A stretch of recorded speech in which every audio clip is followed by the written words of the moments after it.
Been much worse last night for this fella. Absolutely it could have been. I think he sort of suffered the after effects of that hard match with Mark Williams. He doesn't really firing like he was in that match. Played a lot of wrong shots yesterday. I mean, against Mark Williams, season pro, played a lot of the wrong shots in the early sessions with Jack Jones, who is a very good player in his own right. And honestly, if you don't play the right shots with Jack, he will mop up. Absolutely. And C looked like going 6 frames behind. He was wobbling a lot, but he somehow managed to regain his composure.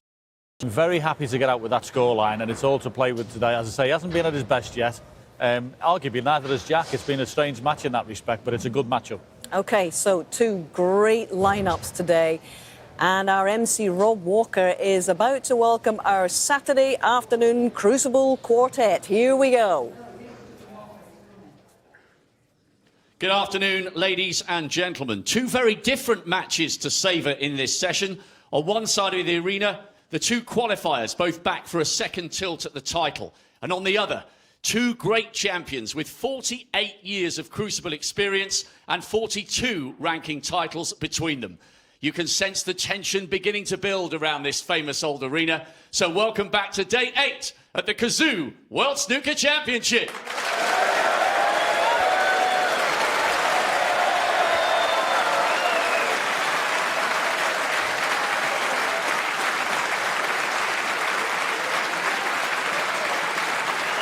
Please welcome a player now just 4 frames away from a second successive Crucible quarter-final.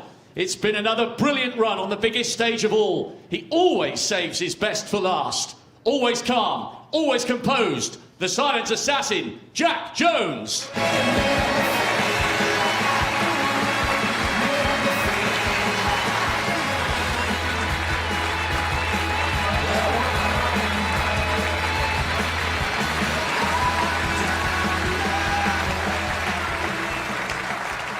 And his opponent, also trying to close in on back-to-back quarter-finals after that epic run to the semis last year. He's beaten Mark Williams in a tense decider already this year, and he dug deep last night to reduce the deficit. He'll be fired up for this afternoon. Here comes China's Si Jiahui.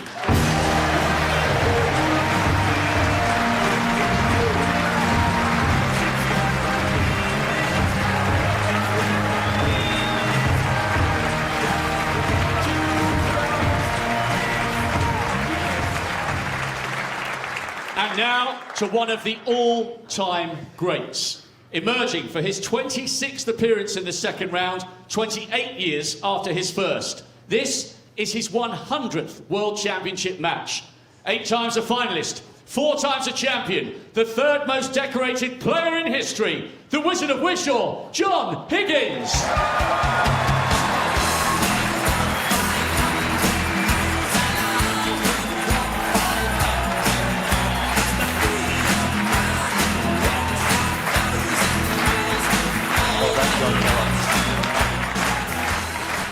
What an atmosphere. And finally, to one of this season's outstanding performers, back for a 13th second round appearance after victory over Robbie Williams, a UK champion, a Masters champion, a winner of 11 ranking titles in all, the pride of Northern Ireland. Here comes Mark the Pistol Allen.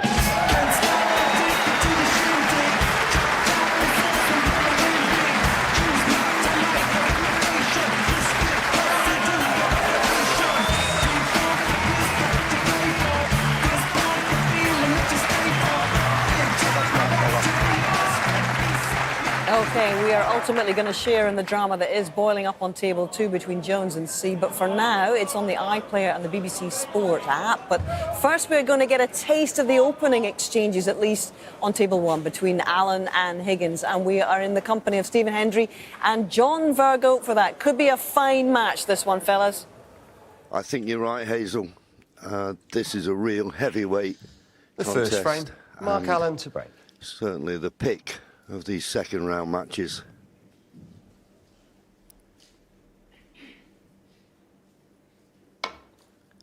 Seven times champion of the world, Stephen Hendry, sat alongside me. Always great to be in your company, Stephen. Yet, I know Mark Allen seeded world number 3 against John Higgins, seeded 13, but I think it goes a bit deeper than that, this match. Yeah, I think John Higgins, we look at his pedigree here at the Crucible, I think this is a much more even contest than their separation in the rankings.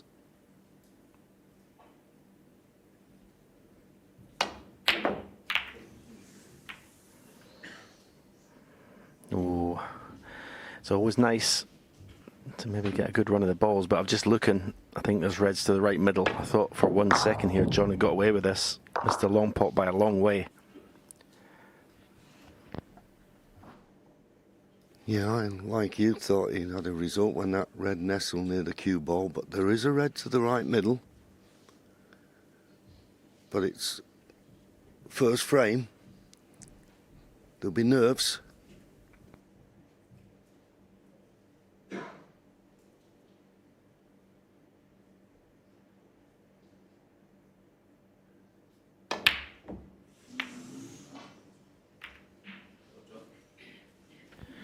Well, I hit that pretty hard. I know he had to give it a bit of pace to get position, but seemed to just overhit it slightly. A little bit of tension.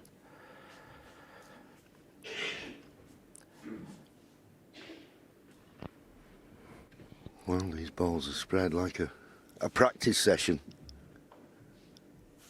It's all about this first red and getting good position on the colour.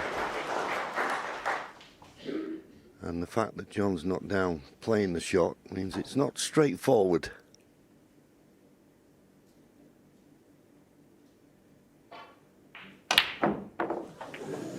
Wow. Nerves out there? You betcha. Yeah, I mean, you're absolutely right. This is a tie, the second round, and two absolute legends of the game, but no one's immune from a bit of first frame edginess at the Crucible.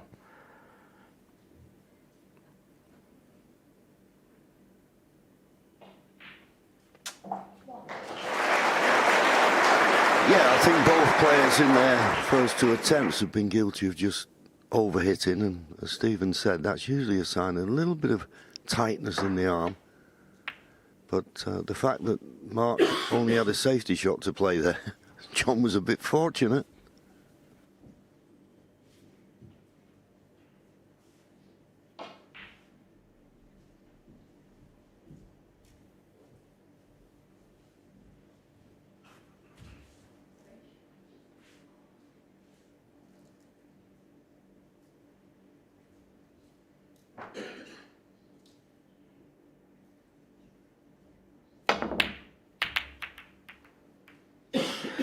Moving on from what I was chatting to Hazel about, I think from Mark Allen's point of view, a win over John Higgins, even if John Higgins is not at his best, but a win over John Higgins at the Crucible would give him huge confidence going forward in this World Championship.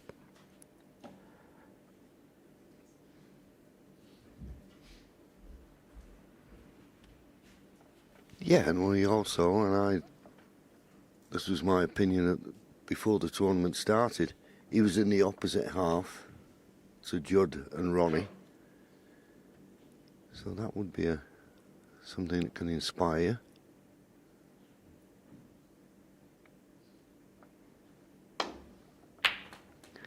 And that one nicely in, he's found the path through the reds. He's going to stop short of the ball line. And as we said before, the way the reds are spread, it's just a case of getting that first red, getting position on the colour, and taking into account it is the first frame, but what an opportunity to score. It's incredible. There's not a safe red, and there's not a colour that's tied up. As you said, John, it's like a practice routine, this.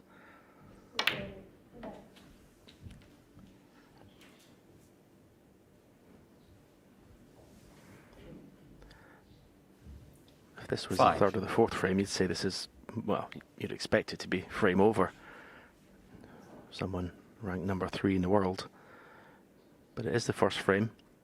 As I say, that little bit of tightness in your grip hand. Anything can happen. But I think once he's past sort of 3, 4, 5 pots, then you start to get in the groove. 6. Yeah, people always say of a snooker player, how many shots in front do you look? I mean, when the situation's like this, all you're looking for is whichever ball you pot, you try and leave yourself a nice angle on the next one. Because all the red's there, and if you don't come straight on a ball, you can manoeuvre the cue ball. You'd want to get to this end now and stay here, if you can. Don't want that cue ball travelling up and down the table. But it looks like he's going to have to pop this red to the right middle and play for the blue.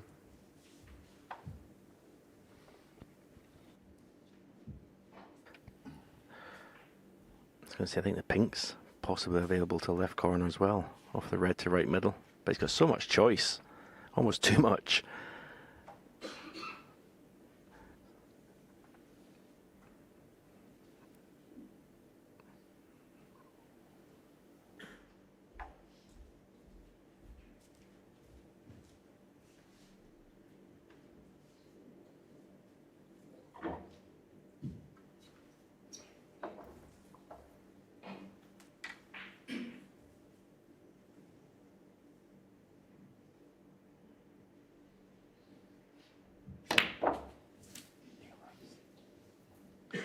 Ten.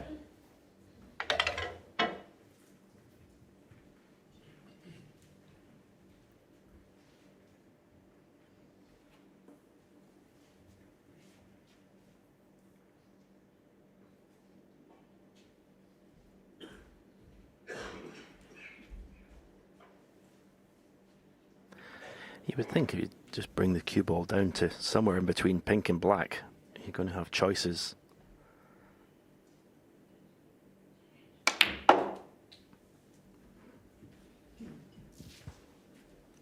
You wouldn't say he's had it in perfect position yet, would you? No, and that's not the best positional shot. Might be okay if he can reach it, but he's at full stretch.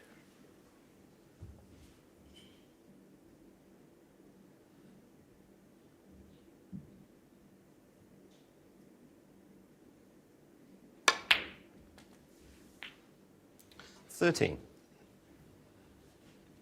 On the blue, but wrong side of it, so he's going to have to send that cue ball in and out of balk. Got to avoid a balk colour.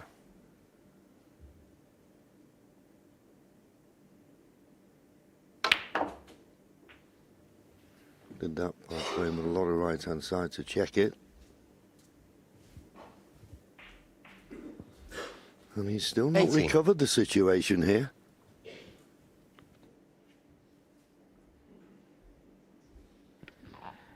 Can't believe he's put the cue ball in an area where, is he on anything? He could play that shot another 100 times and be easily on a red. I think if I had any criticism, I think he's thought too much about this break. I think he's taken his time and tried to be too perfect when the situation was easy. Yeah, I think from that first one, when he came on the red to play on the blue in the right middle, he gave it lots of thought. It was the obvious shot to play. And as you say, he put that much thought. He didn't get a good angle on the blue. Anyway, he's playing the cut to the left middle. Should have been easier than this. Well, it just dropped in. 19. And he's come in and out of balk nicely on the brown. So every chance now to get down at this end and start working on pink and black. Yeah, as I said before, brown off one cushion, take the cue ball into that area. I don't think you have to be too precise here.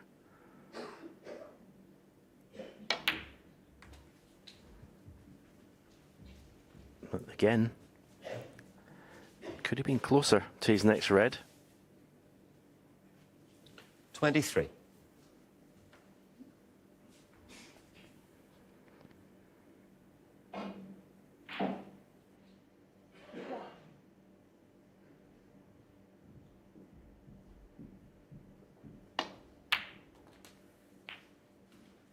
$24.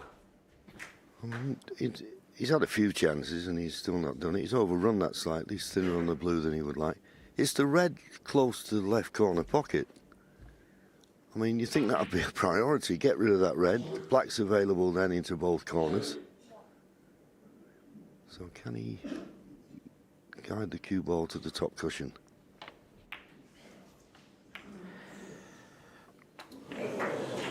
Yeah, the break's over 7 minutes old, and he's still not potted a pink or a black yet, which I think is, if he's at the start of the break, he's then jumped up intimating a kick, but if it was a kick, 29. But fortunate still to pot the blue. Yeah, normally if you get a kick, you get a thickish contact. You nearly overcut that. So we commented earlier about the nerves, no matter how experienced they are, it's just, and it's a big match as well. You know, there's a fear factor. They've got so much respect for one another. It'll settle down, but it's good to see even the best players struggling a little bit with the tension.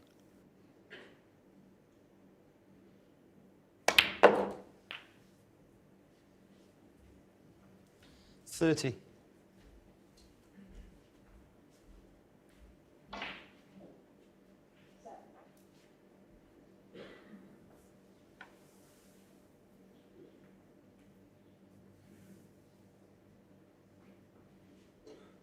Wrong side of the blue. He's thinking if he just stuns a little bit down the table and leave himself a straight red, but, well, you'd be looking for something easier than a mid-range pot.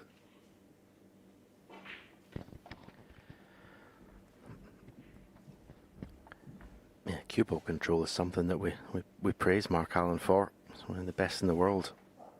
But as I said, this break now approaching 9 minutes. He's all the reds are down this end. He's still not potted a pink or a black. Yeah. The cue ball's been doing a lot of mileage here. But the most important thing, he's still at the table. Again, this red is closest to left corner. 35. Not easy to get perfect on the next colour.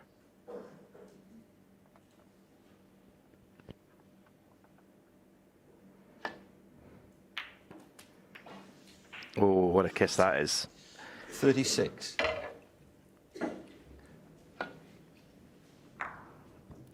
Well, if he's played that, it's a great shot. And I'll give him the benefit of the doubt, just for his body language after he played the pot.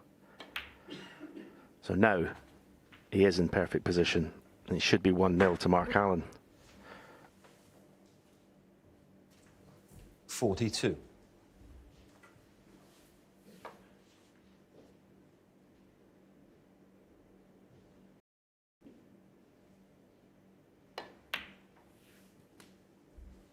$43.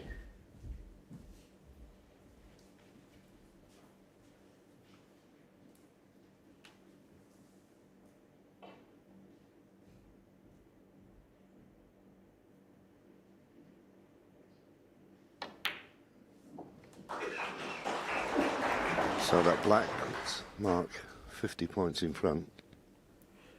50. Another couple of reds, couple of colours would get him to snooker as required.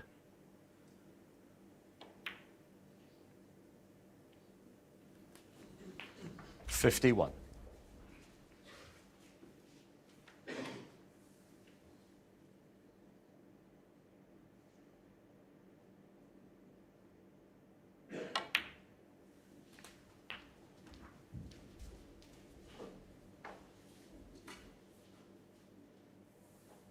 $58.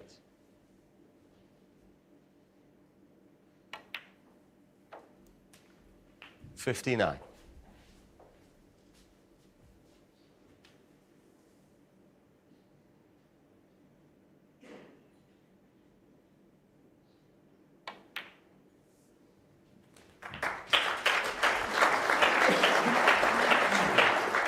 The applause from this knowledgeable, 66. crucible crowd, telling you that snookers are required. Well, Mark trying to bring that red, the awkward red, away from the side cushion. 67. And of course, if it had got the cannon, then that would have held the cue ball at this end. Anyway, he's had a result, nudging the green, so Still a possibility of a century in this first frame, and he's landed perfectly on the awkward red. 70.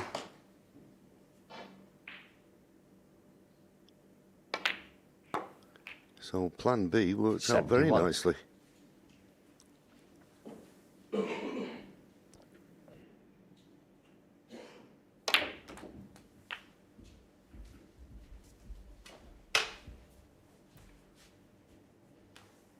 John Higgins, 78. he's had 2 goes at pots, overhit both of them. He's had 79. a little bit of tension in the arm, but he's so experienced, is John Higgins. He'll soon put that to the back of his mind. And I suppose in a way, Stephen, Mark Allen taking these balls like that, John knows what's required here. 85. Oh, yeah, I think there's no doubt John would have come into this 86. match knowing that if he doesn't play well, he's going to lose. I don't think a B game will be good enough to beat Mark Allen. John knows that. 92. Mark Allen's one of the players of the season, 94. behind Judd Trump and Ronnie O'Sullivan.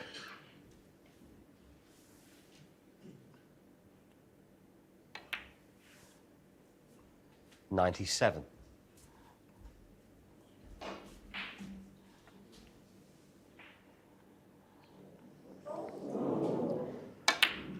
Yeah, excellent way to start a match.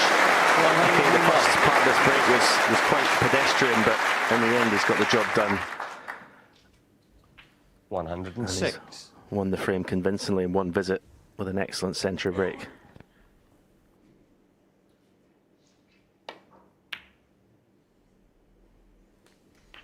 $112.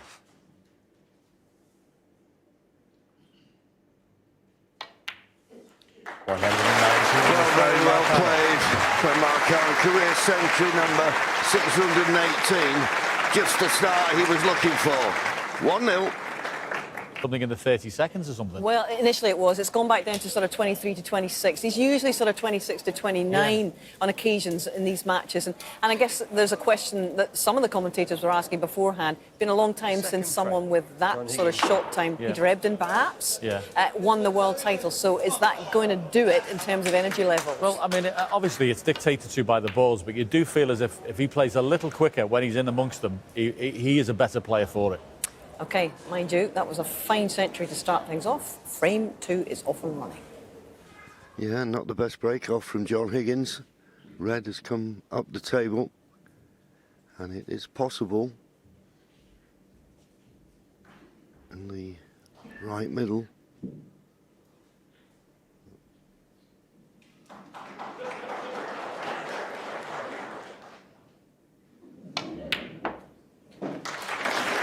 Good solid pot.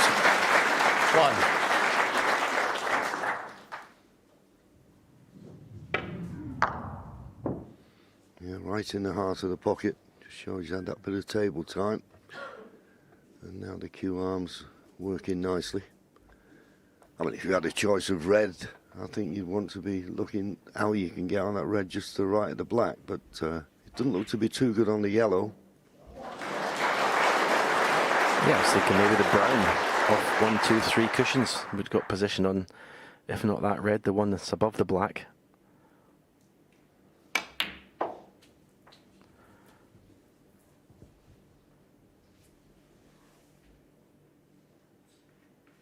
Three.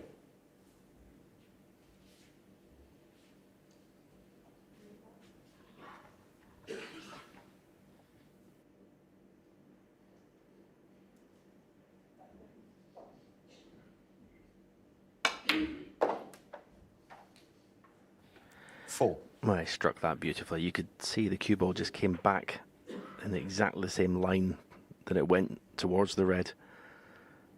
A sign of just perfect cueing.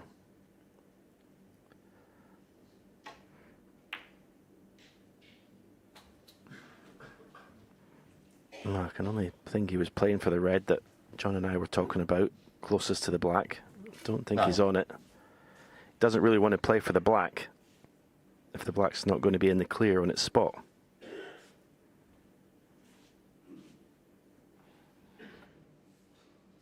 Well, you saw there, it's all about fractions. Another roll or two on the cue ball, and he'd have been on this red to the right of the black. But Stephen said he's not on it. And if he plays for the black, is it going to get tied up?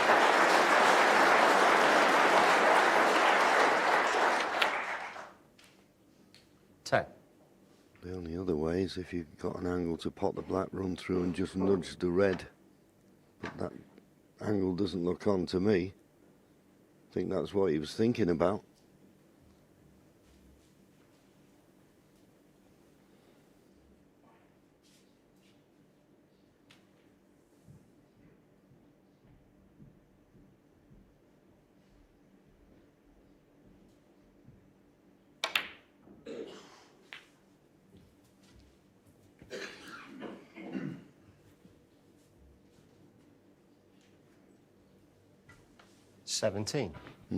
The black and the red now out of commission.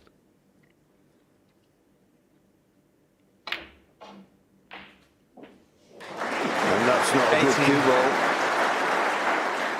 I mean, there was a case there, you thought, get a nice angle on the blue and try to cannon into the pink, bring reds into play, but that's not an option now. He's near the side cushion.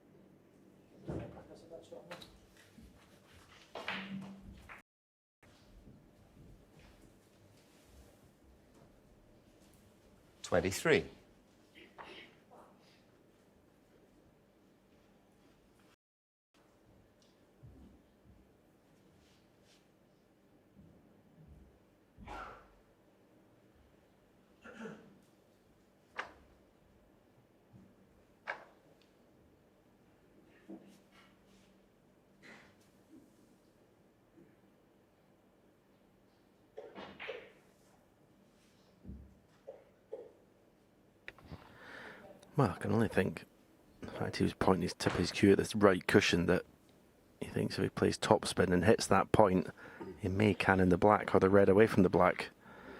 But that's a tall order, so I think the shot is topspin with right hand side. Try as hard as you can and just get the cue ball out of there. Yeah, that's the shot. That's the one. Okay, relying on a little bit of luck, but he'll take that. He's on the blue.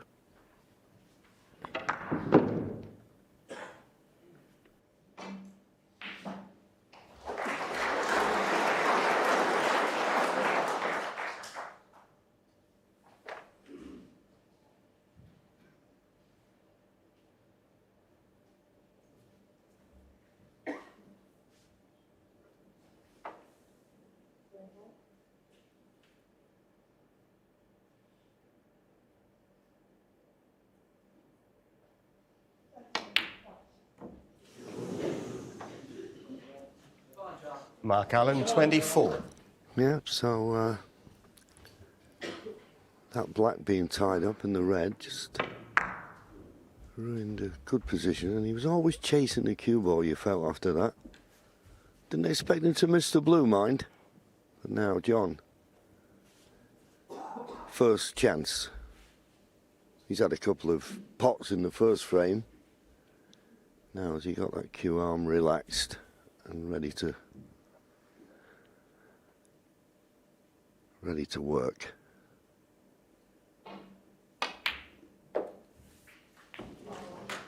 One.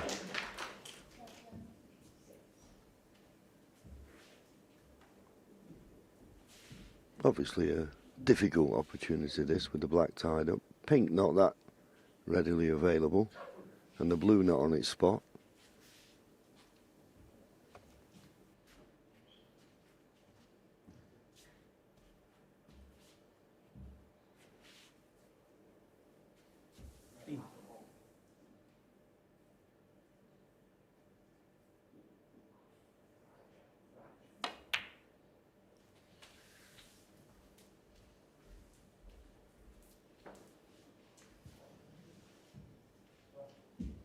Well, that looks absolutely inch perfect, particularly if this red adjacent to the pink goes. Oh, and he's got the perfect angle. Play for the pink in the middle. 5. Yeah, that was a wonderful positional shot there from John Higgins.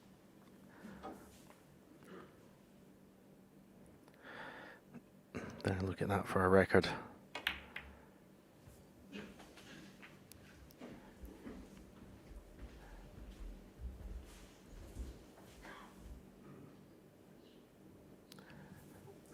Eight 11. finals, 4 won, 4 lost.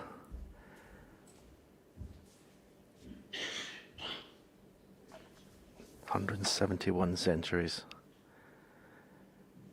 He's been one of the greatest players of all time. Had a little bit of a murmur there, though. Yeah, well, when they catch that near jaw, sometimes the pocket won't accept him. Just struggle in. Yeah, that'll just focus the mind somewhat. 18.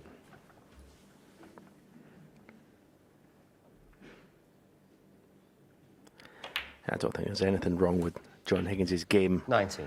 I think it's between the ears that has held him back from winning trophies the last 2 or 3 years. He's lost a lot of matches from winning positions, and I think they've left scars. And I think the last sort of 2 or 3 times I've watched him play, he's sort of held on to bad shots in his head more. He's following one bad shot with another bad shot, while following a bad frame with another bad frame, instead of getting rid of it like he used to. 25. And then sometimes you're almost waiting for bad things to happen, waiting for misses. But if he can play with a clear head, his game's there. 26.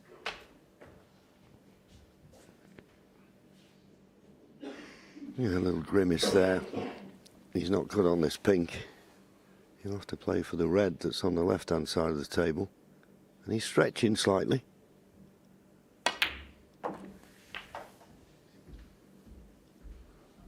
Caught with it reasonably well, but a little bit of work to do with the cue ball here. 32. Don't think he can risk trying to bring the black into play. He's got the blue and pink to play for. Just got to manoeuvre this cue ball.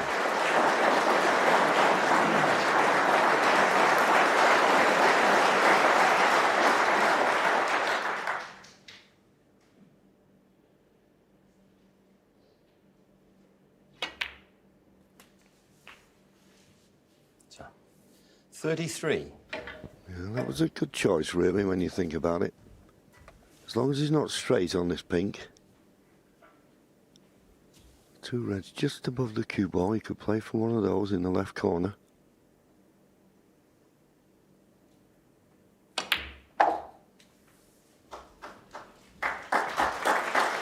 Well, he's got the one to the left middle, which you probably prefer if he's got the right potting angle, because he's come a bit too close to the cushion. Closer than he would have liked.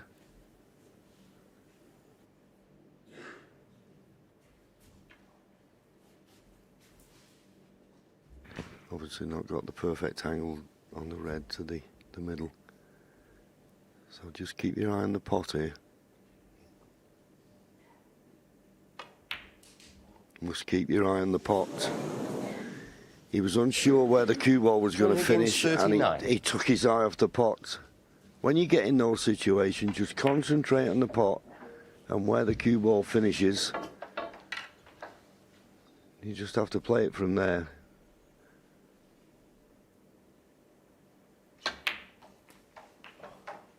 It was a bad mistake. 1.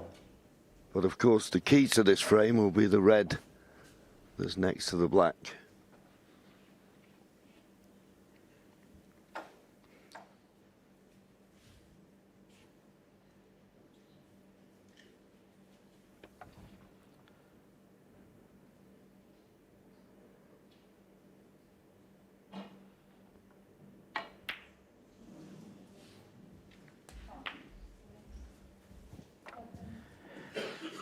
The blue would be a good colour.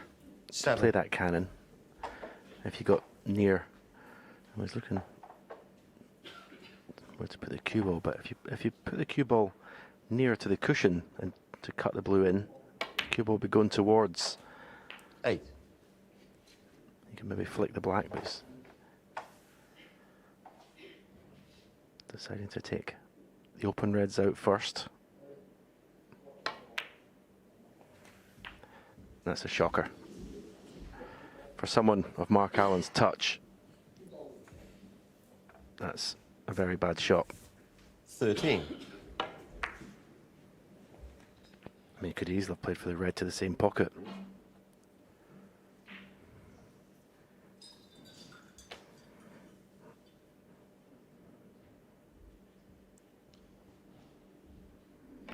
So it looks like we're going to have a tactical battle at the Mark end of the Allen, second 13. frame to decide who wins it.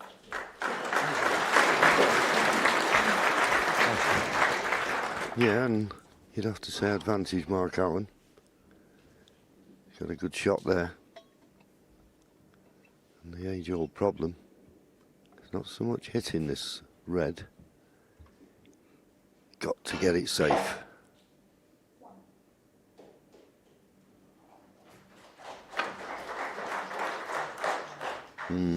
Foul. He's up and a out of miss. that now. Is he going to leave a free ball? He doesn't want to leave a free Allen ball, full. and he hasn't. Back here. Well, Mark Allen deciding to have it back. There was a possible pot on there.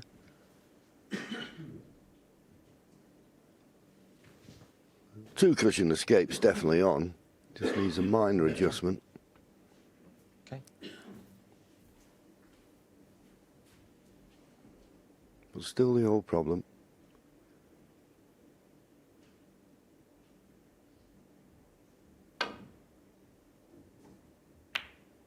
Yeah, I wouldn't expect him to miss it, but it's going over the corner.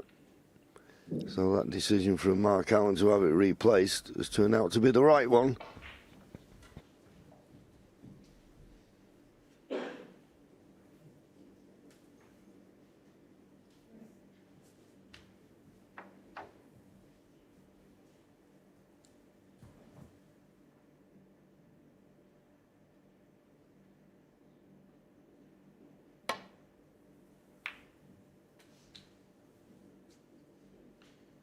One. Well, I think he's got a slight angle on the blue. Whether he can force the blue and widen the angle, lots of left-hand side. Don't think he can. It's too straight.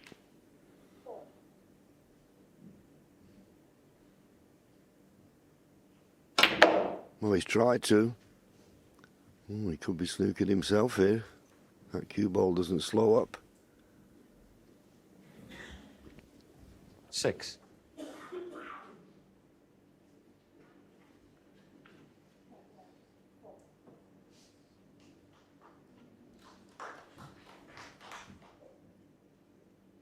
Now 8 points in front, Mark Allen.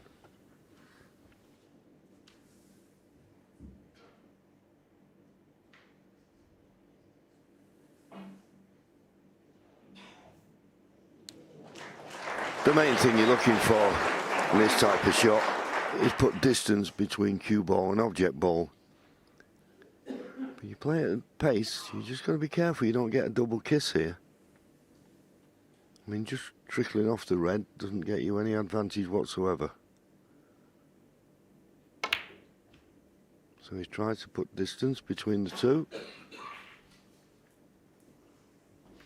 Not got the Mark snooker. Allen, 6.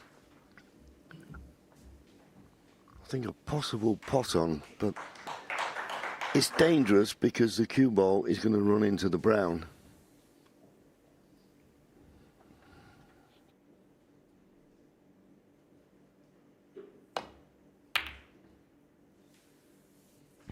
And John didn't play the pot. Needs his red to run though. I think there's just an edge sticking out. Okay, thanks. There you see.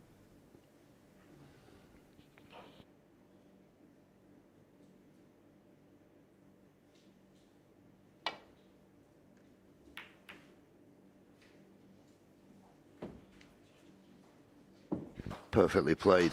Very good.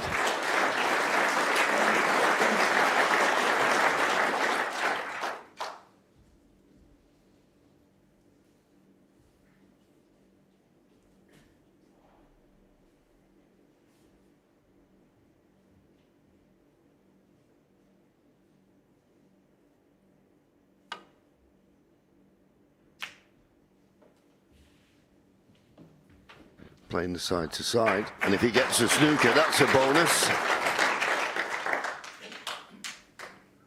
I don't think he has got the snooker.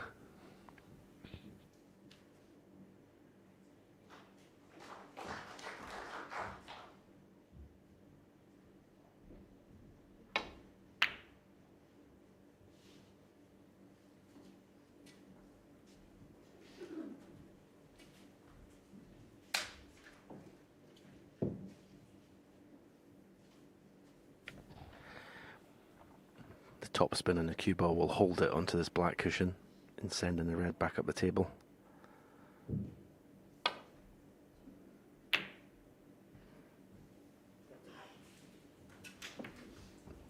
A little bit unlucky there. Red catching the green. That was a good shot. Yeah.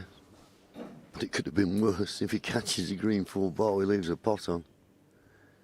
But no, he played it well, and as Stephen said, when the ball's close to the cushion, cue ball checks, but for the kiss on the green, it'd have been a snooker for sure.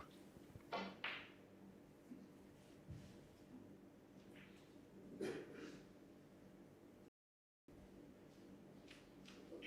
can only assume here he's looking to see if he can miss the red on the left-hand side and come baulk cushion first and kick the red up the table. And looking at that, that's where he's pointing the cue. There's not a lot of room. He's got to be very precise here.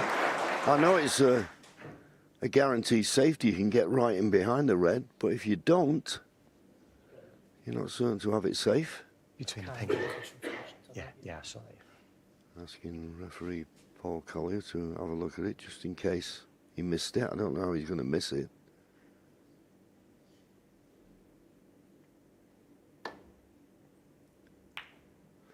Well, he could miss it if he's playing the thin contact. So that baulk cushion first shot wasn't an option.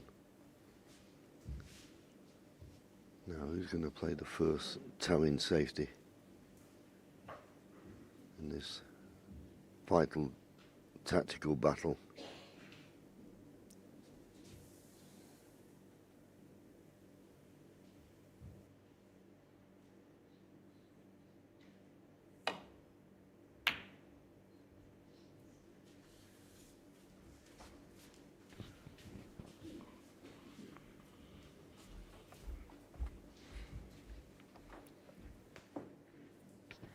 You wouldn't think between these two there'd be many unforced errors in the safety department. That's why in this match there could be a few of these little battles in frames, mainly because of the standard of the tactical play is going to be so high. Trying to get one up on your opponent is going to be very difficult. It's been kind of the bedrock of Mark Allen's success the last 2 or 3 years, his tactical game. It's become, even when he's not at his scoring best, it's become so difficult to beat.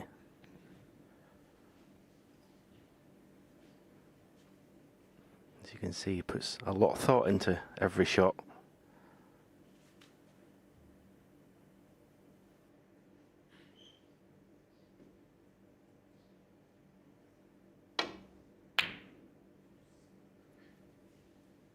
Now, where's the red going? Where's the red going? Is it going in off the brown? Or will it be left? It's left. Okay, not the most inviting for John with him being so close to the cushion. Just having a look. Yeah, it might be worth playing cushion first. It's not as easy as if the red was right in the jaws of the pocket, but if you can get this, it'd be on the brown. And, well, he'd become favourite for the frame, no doubt. So it's cushion first.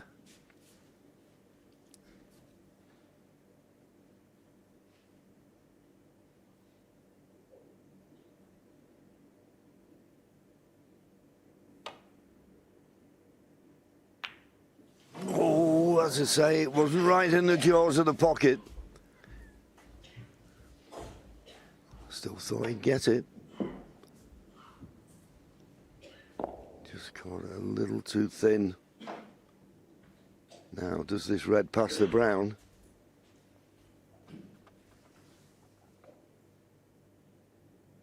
Just about.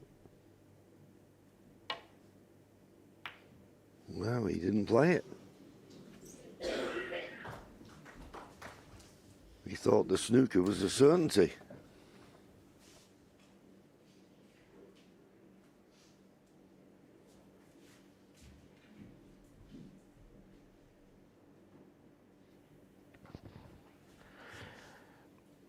Yes, as early as the second frame in a best of 25 frame match, Mark Allen is already playing no risk snooker. There's definitely a chance to pot that red there, even going cushion first and off the brown. But wanted to keep it tight. Yeah, but it was a chance which he turned down. Will he get a better one?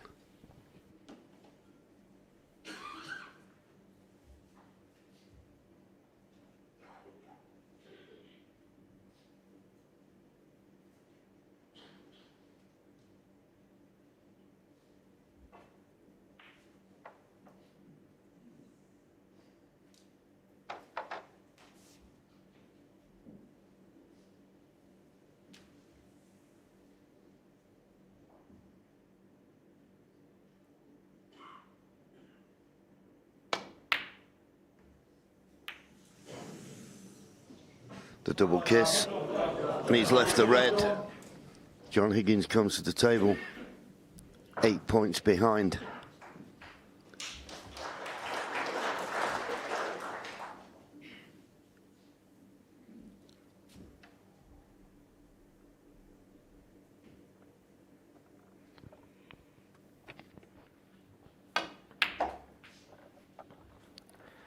One. Yes, Mark Allen's playing no risk snooker. I'm going to say I would have been tempted to have a go at the pot down the cushion there. That red he was on. Could possibly even have gone in off the brown. I think being careful is all very well, but at some point I think is Five. you've got to take on the brave shots sometimes to win tournaments. Okay, it's very early in this match, but I don't think you can sort of safety yourself to victory. Seven. So up to and including the pink to level the match.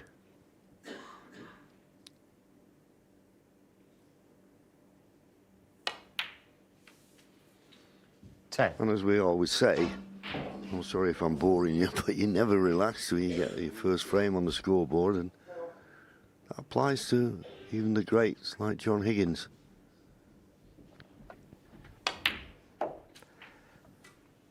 But I 14. did say to Mark Williams once, I was talking about a match, and I says, I can't believe he never took that pot on. And he said, well, Stephen, you haven't been in the game for a long time. The game's not played that way anymore. And I thought, well, surely the game's about potting balls. But it seems to have got more careful top-level snooker 19. than it used to be. Not perfect on the blue, so this pink frame ball, but pressure. Should have been easier. He knows it, but this is what you're left with.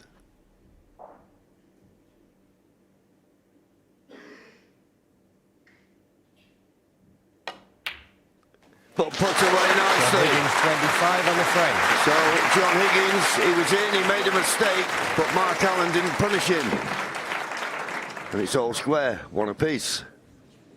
He was going to come back and give this a crack one more time, he said, and we weren't quite sure what he meant by that. So it is interesting to know that, gosh, he's going to be, what, 49 in a few weeks' time. This is a very interesting time for the great Wizard of Wishaw.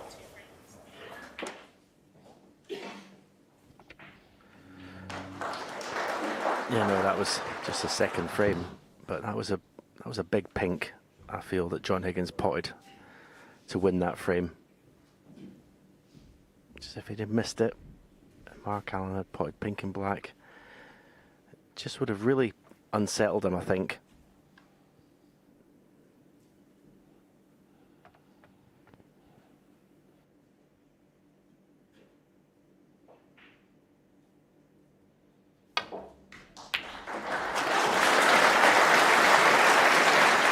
And he may not have potted that red, JB. I think I lost the last frame.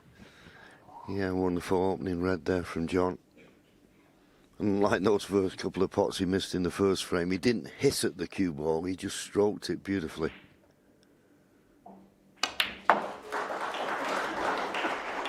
And immediately coming down for this red just above the black, cleared the black spot area. 4.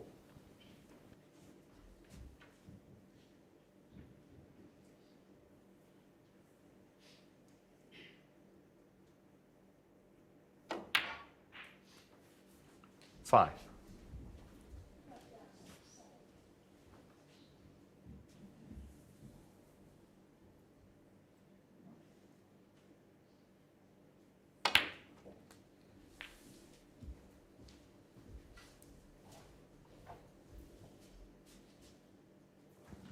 Twelve.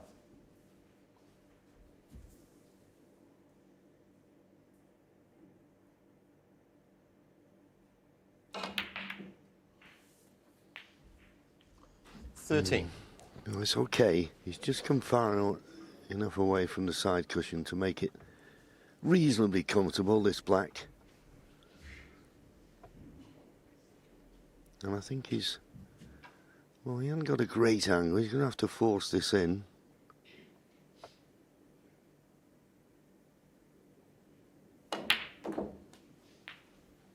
That's okay. He's still got that red to the left middle. Should he not fancy the red at this end? 20.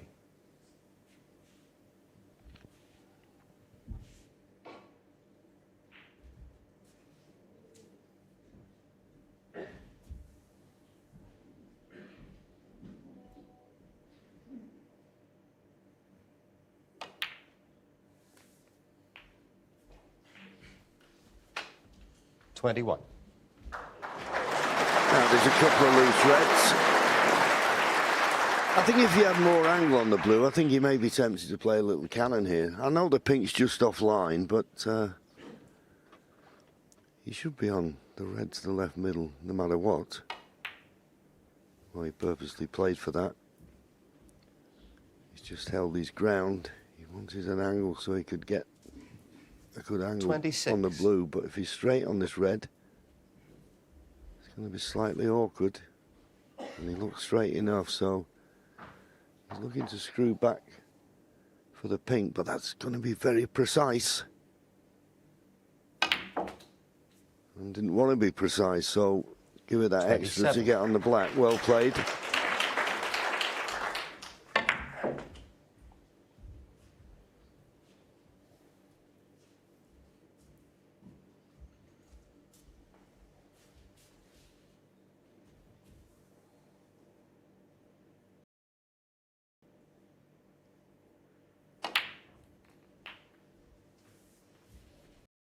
Well, unintentional kiss on the red, but I think he's okay still. 30. Down from the pink that was on. I think he's still on.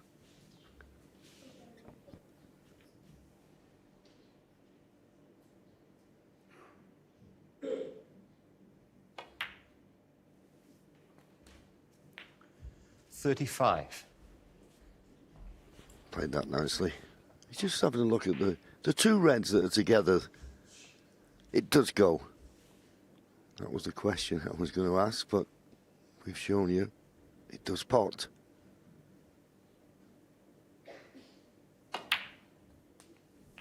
And of course, once he pots this, then he'll clear the path for the red just above it.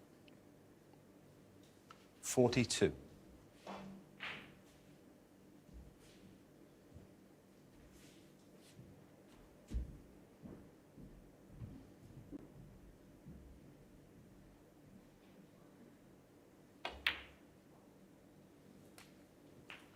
43.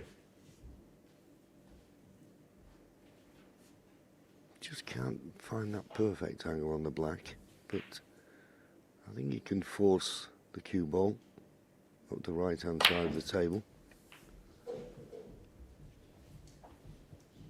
Yeah, played it well. Quick 50. glance at the scoreboard. 50 is the break, 50 is the lead.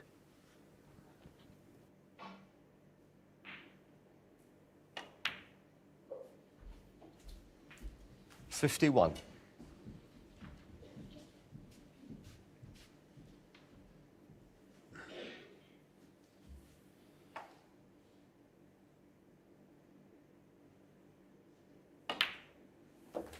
I think everyone talks about John's all-round game, his shot selection, his safety 57. play, which of course are world class, but for me his biggest attribute is his scoring, his break building.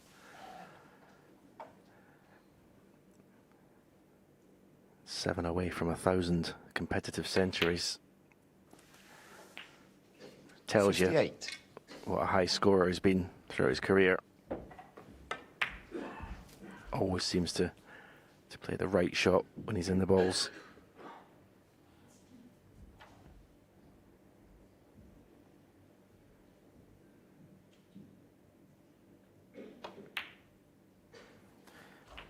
It's been pretty much immaculate cue ball in this break. 65. Yeah, and he didn't have to play the cannon, but he needs a colour off this red.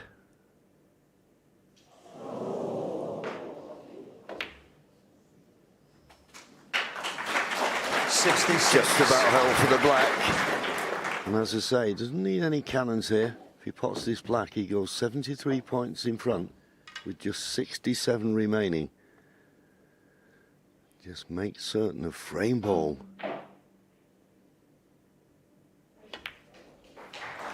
Right in the heart of the pocket. No thought of playing the cannon. And Mark Allen now 73. needs 2 snookers.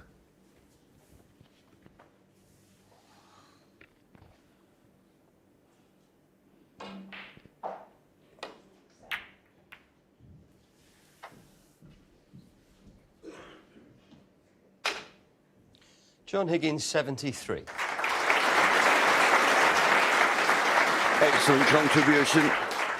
Little shake of the head. All right, he's a little bit disappointed, but in the grand scheme of things, that was an excellent break.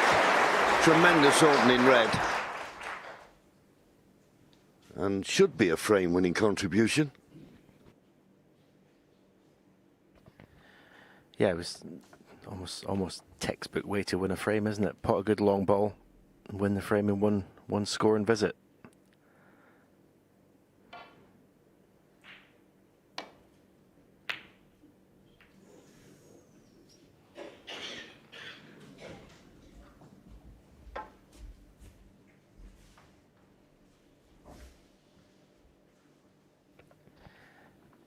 That's exactly the way a player wants to win a frame, by his own ability, his own aggression, going for the long pot, scoring heavily.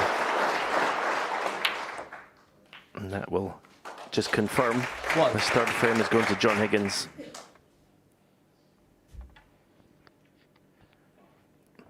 This frame, the way he's played it, just proves how important potting that pink, which wasn't easy as a frame ball, just shows how important it was to get it in the last frame for John Higgins.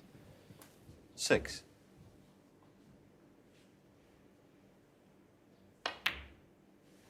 Seven. Yeah, I couldn't agree more. And he's certainly cueing a lot nicer in this frame. And every pot seems to be going right in the heart of the pocket, which is always a good feeling for any player. Pink spot not available. Goes on the highest, which is the black. 14. But this is just a little bit more of table time for John Higgins. Frame well and truly over.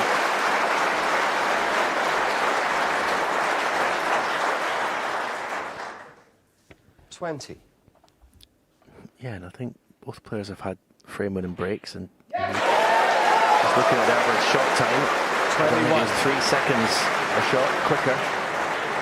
Well, it's just gone 4 seconds a shot quicker actually than his opponent.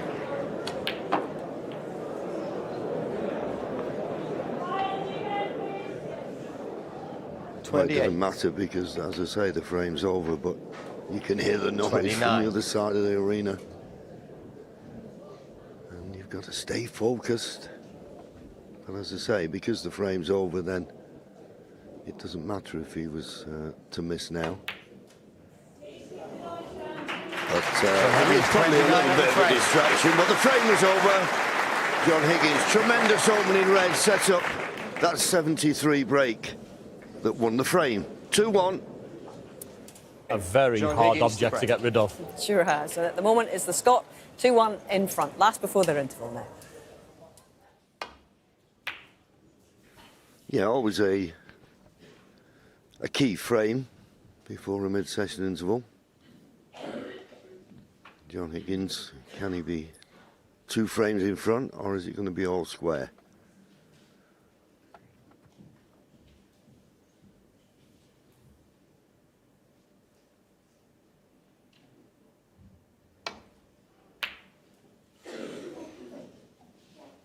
Well, it was close, and is this red running? It's running.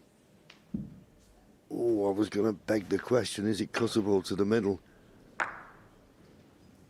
Well, maybe John can just cue past the brown. It looks cuttable to me.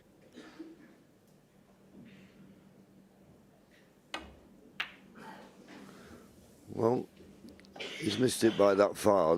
I don't think he played the pot. He played the safety. Pure and simple, and it was a good one.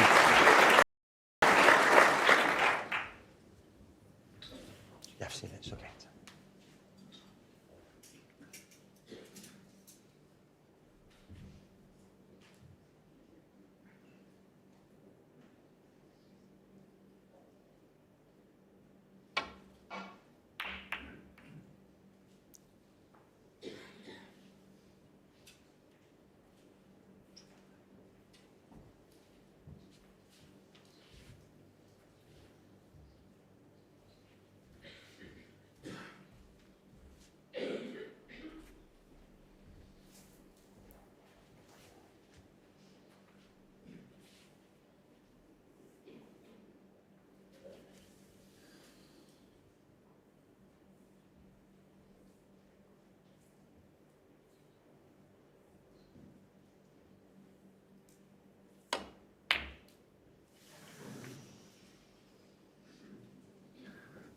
John will be a little bit disappointed with that. And the worst possible outcome. The red he missed has gone over the left middle pocket.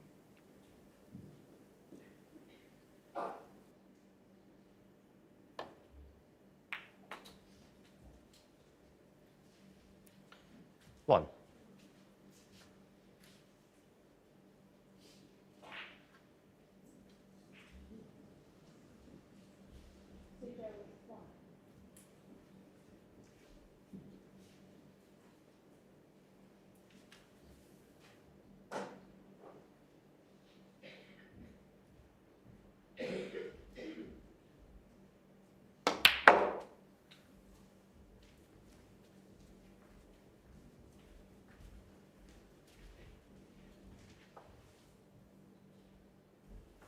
Four.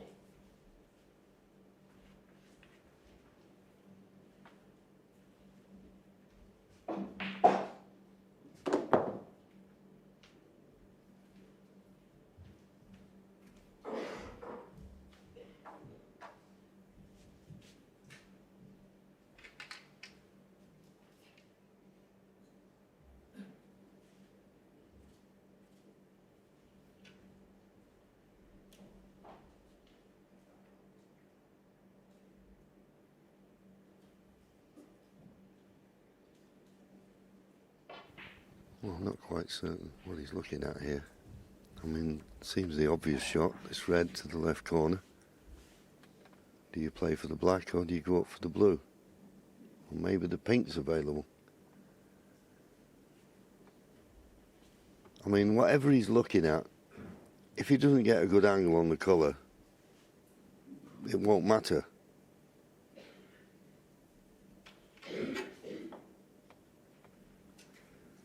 Well, he's convinced himself this is an unmissable 3-ball plant. Is it?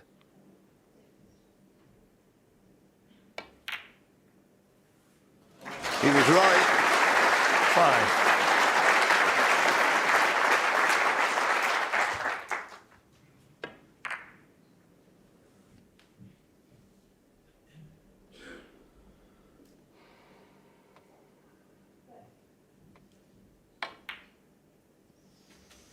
His cue ball needs to slow up. I'm sorry, that's just a terrible shot. 10. There's no getting away from it.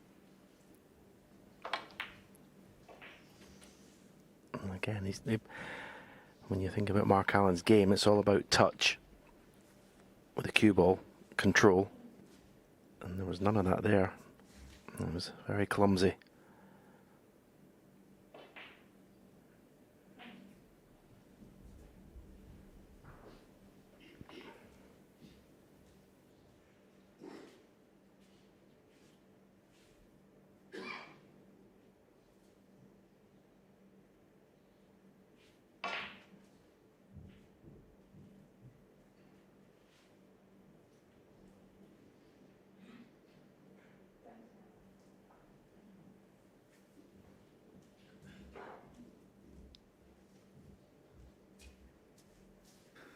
Thinking time, over a minute now.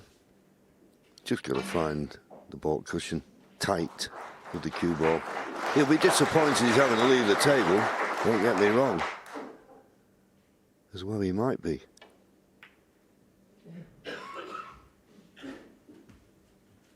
Mark Allen, 10.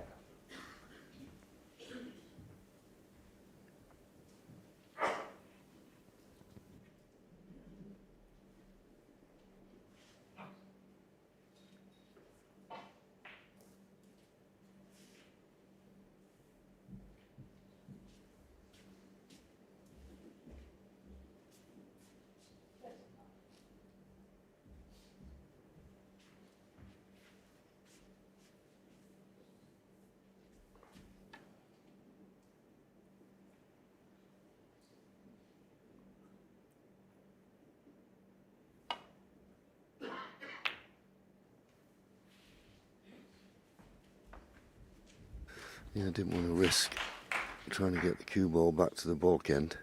And the fact that he's got this white tight to the top cushion, don't think there's anything that will tempt Mark Allen here.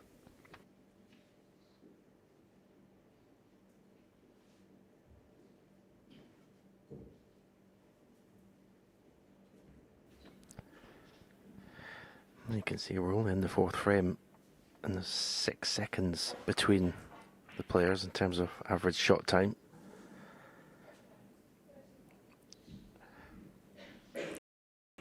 There's no getting away from it. Mark Allen does get every shot a decent amount of thinking time. Decides to play it, and some shots, well, to me anyway, are pretty straightforward.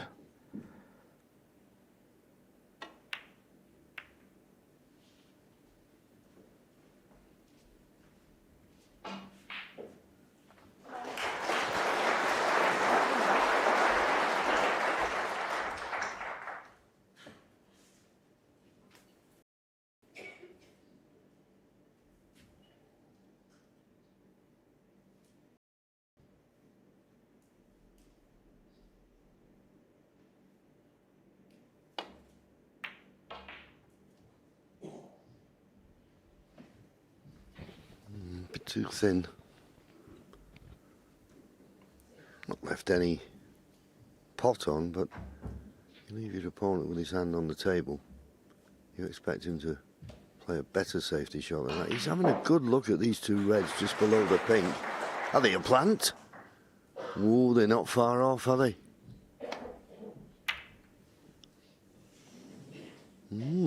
Well, from behind the pocket, it looked dead on. But obviously there must have been maybe a ball in between the plant that threw it offline. There's something threw it offline immediately.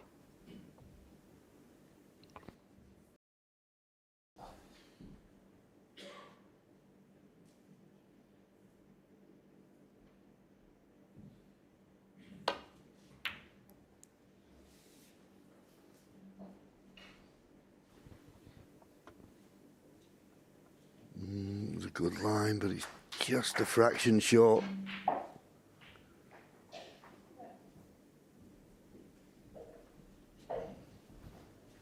You see, he can just get past the green.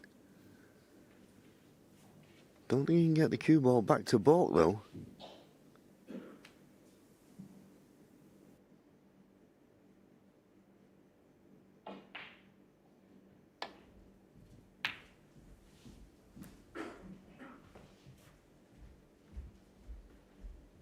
Now then.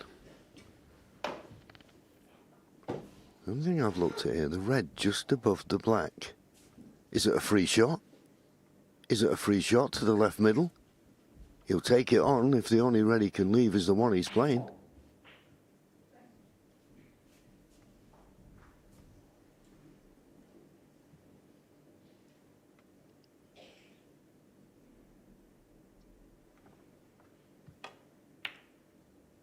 No, not quite.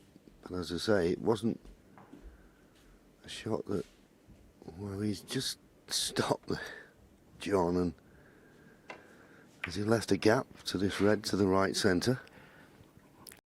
Is there a gap, JV? Well, there's always a gap. Is it enough to get through with that red? I don't think so. And by the same token, this red just to the right of the blue, it's possible. But Mark Allen doesn't seem in the mood to be pushing the boat out. Now you see, just can't get enough of that red. Yeah, I think possibly if the blue was in the open, he may have had a little shot at that red in the right middle. He's taking this one on. This needs good cueing.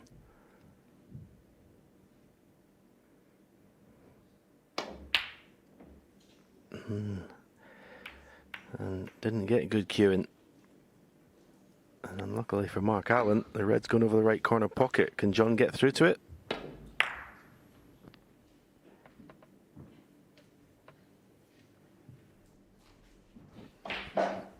You have to think not. Well, there you see it. Got to cover the path to that red though, which was quite easily done. It cleverly also covered the left side of the table. So Mark Allen has a hands on chin, having a think. Yeah, can't use the left side to get back up to baulk, so a spot of bother here.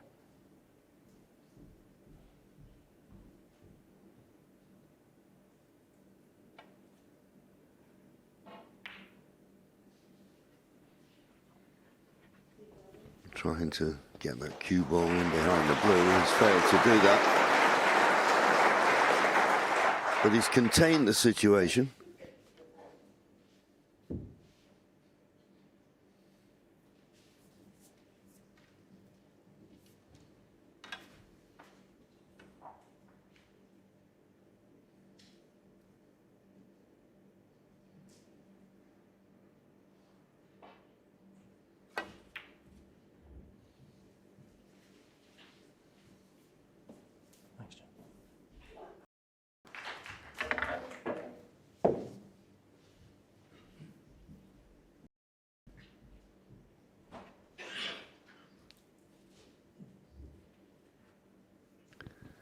A good shot from John Higgins.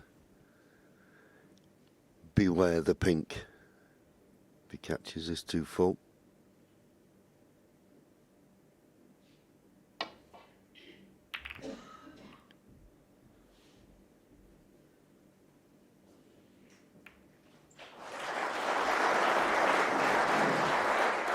Still plenty of cover for that red that's adjacent to the right corner.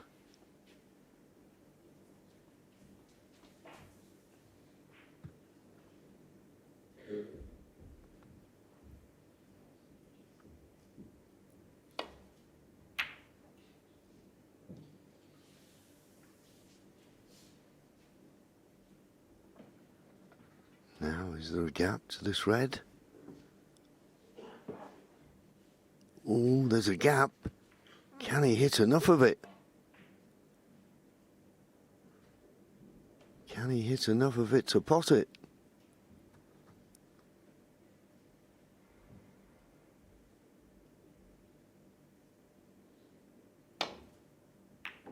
No, he hit the wrong red.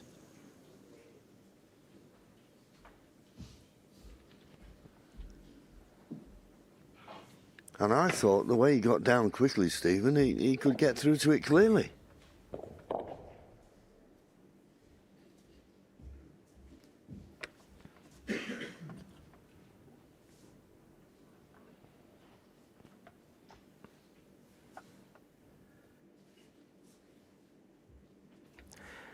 First shot's a little bit awkward, obviously bridging over this red. But should negotiate this. No, he didn't. Well, he got up quickly and stayed there. Was it a bad contact? Do you know, I think it was. The red just seemed to straighten, didn't it, when he hit it? I'll give John the benefit of the doubt there.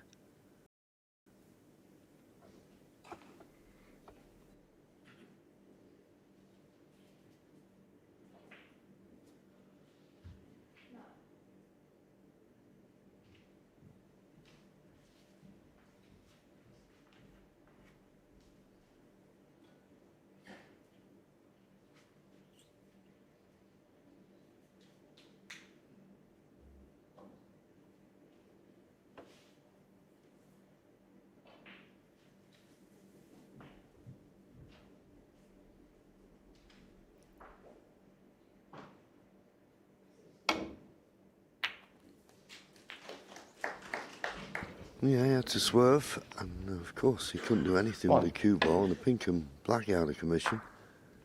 He only got the 1 point. Black.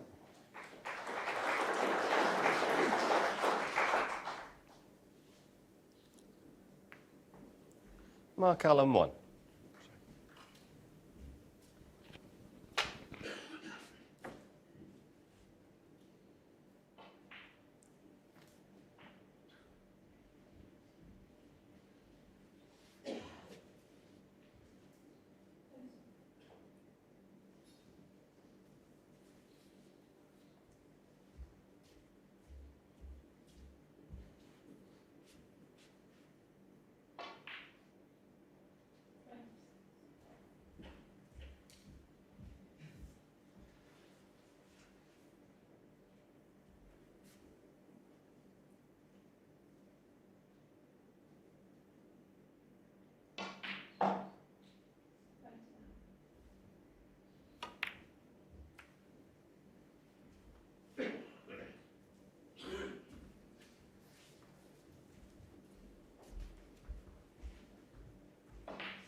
Yeah, it was. When John played his shot, he kind of had an air of resignation when he went back to his chair. He knew he was going to be in trouble for the next one.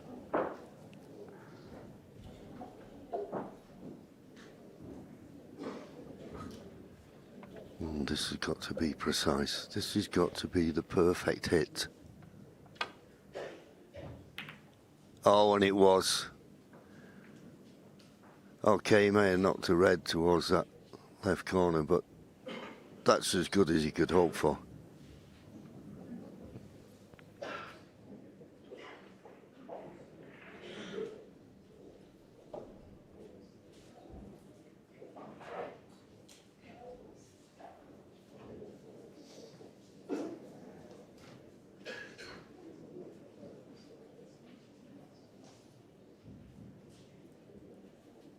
Well, is he thinking of taking this red on? It goes to the left corner.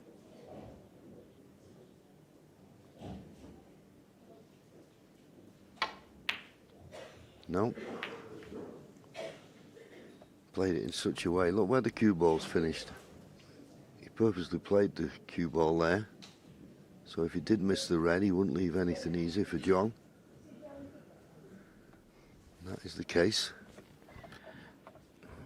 Yeah, you felt that was the priority for Mark there. Didn't seem to fully commit to that at all. The pot inside of the shot.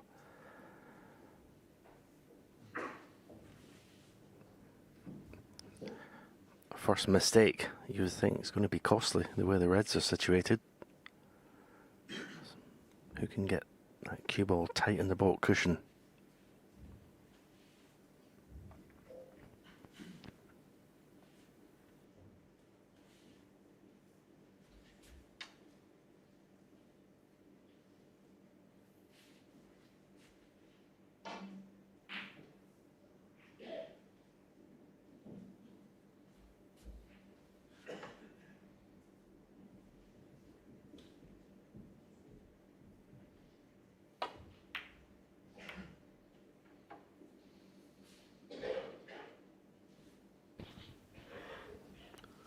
Yeah, pretty good safety. Okay, he's left the pot on, but couldn't really avoid doing that. But plenty of distance.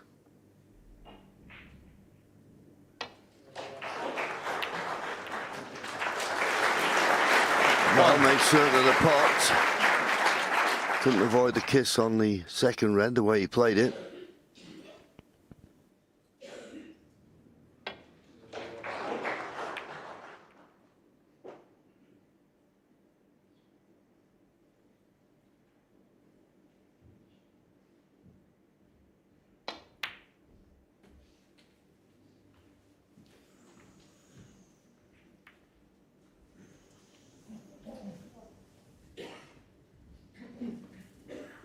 Six.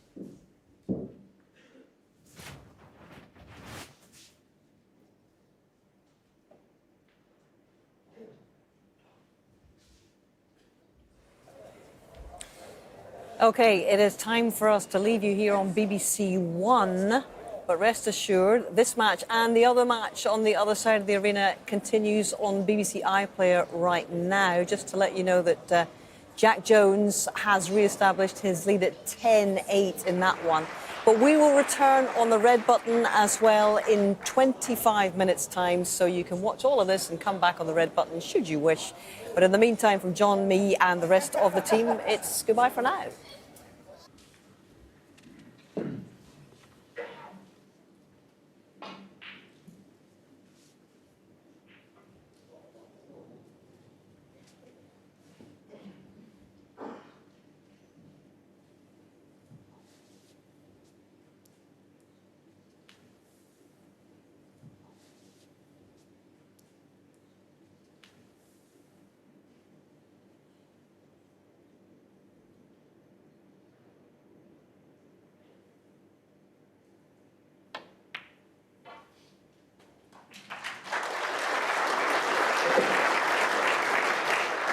One. Already 17 ahead when he came to the table. Should pad the lead here. Obviously the configuration of the ball's not ideal, hence the head shaking. But a Mark Allen in full flow, he'd be able to sort it out.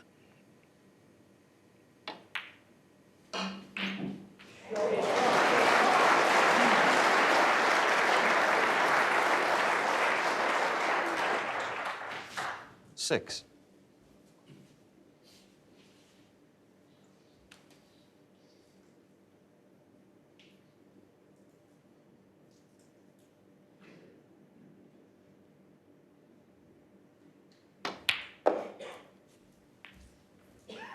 7.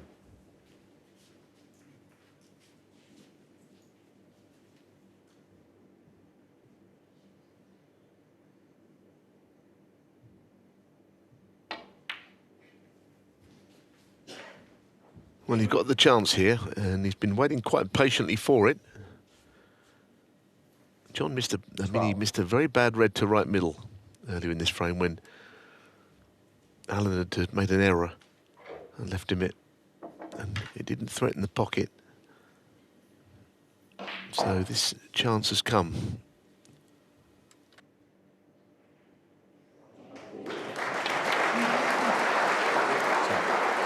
So, 13.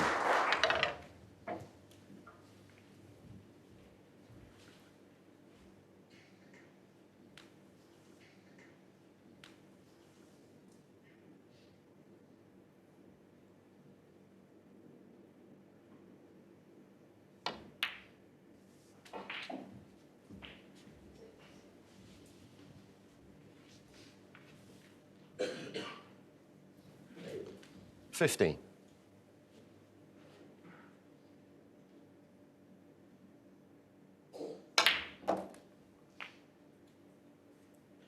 $16. From pocket cam to thinking this frame could well be in Allen's pocket.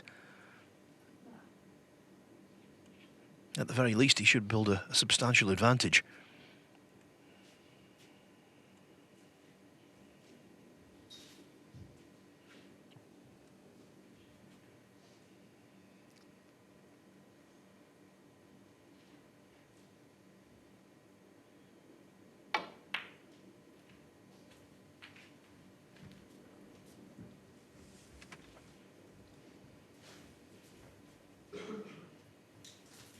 $21.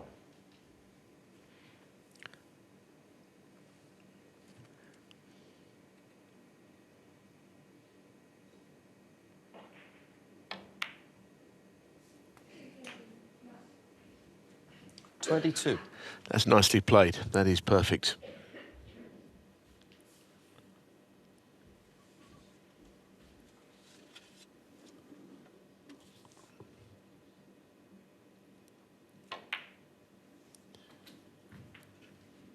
Well, it's certainly 3 red.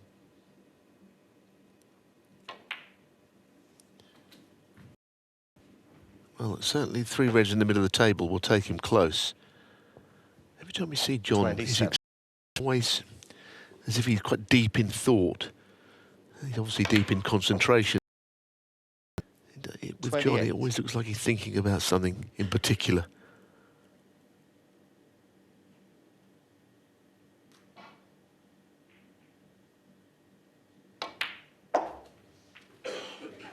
One thing he knows, he suspected it before the match began. I think he's convinced of it 33. now.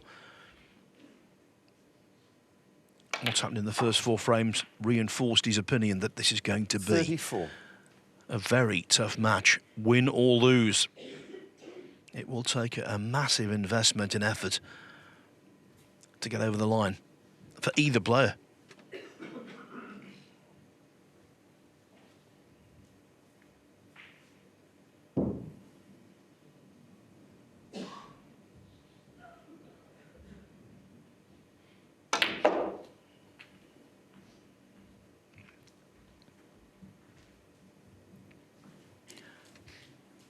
Quite a low scoring frame. 39. Mark Allen has this red with the rest, which is frame ball.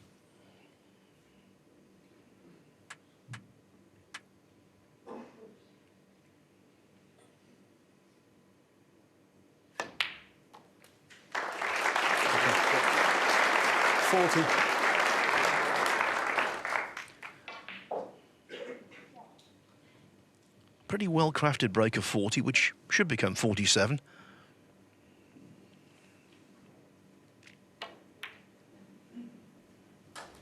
And that should mean parity at the interval. 47.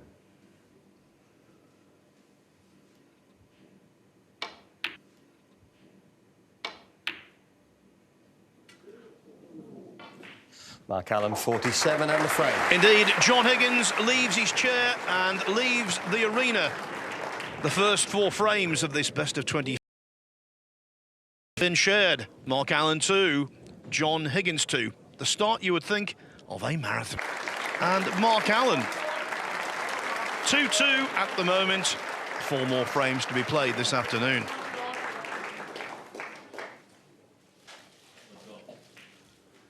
Frame 5. Mark Allen to break.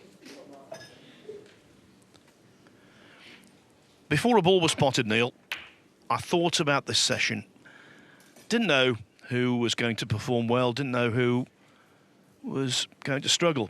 What I did think was that it was either going to be 4 each or 5-3 either way at the end of it, and I've not changed my mind. I think that's the vibe we're getting right now. Yeah, possibly. You never quite know how things are going to develop. We've been wrong before, but we'll just have to see what happens from here on in. I expect it to be a match that goes deep anyway.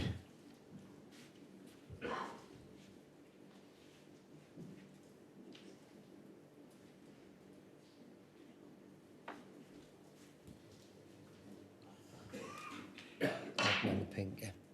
Okay, mate.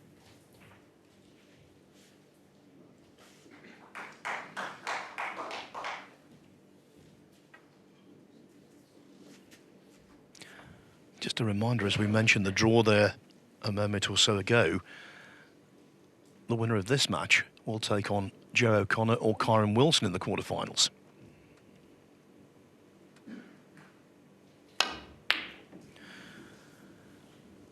I think it's being kind to say that from distance, John Higgins isn't on it.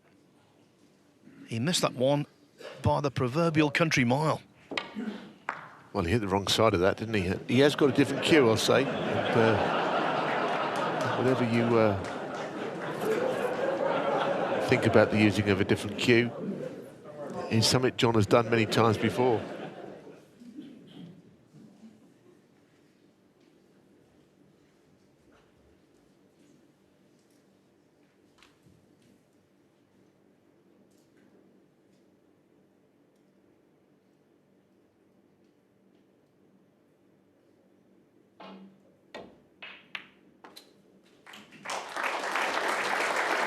One.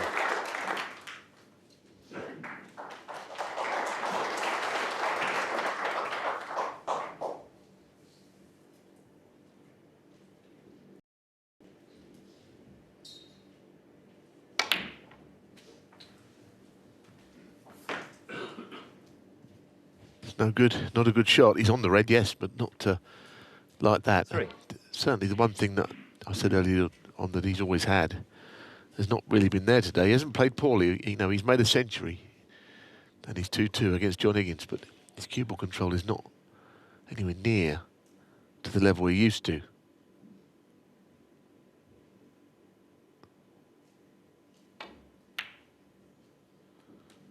But he's potting balls, and that's a very good recovery.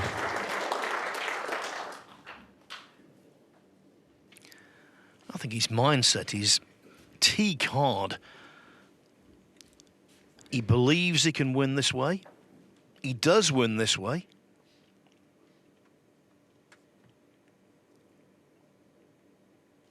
Of course, to compete at the highest level of any sport, you need the necessary skills. He's got them.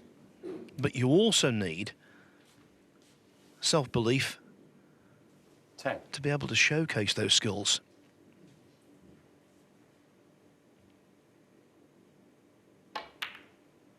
Bottle in this sport is worth fortunes, and he's got it. Well, that was a key shot to land on that red, was it, in the way that he did?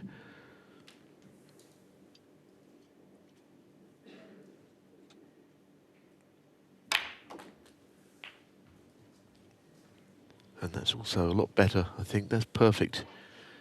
You can reach across, get to that red, it's a straightish angle.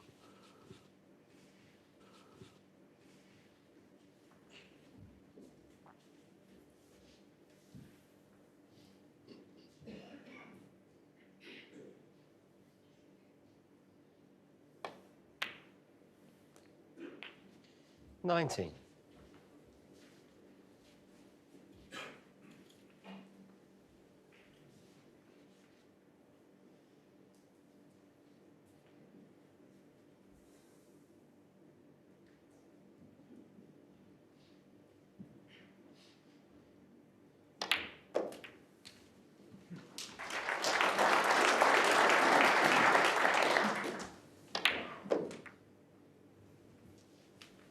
$26.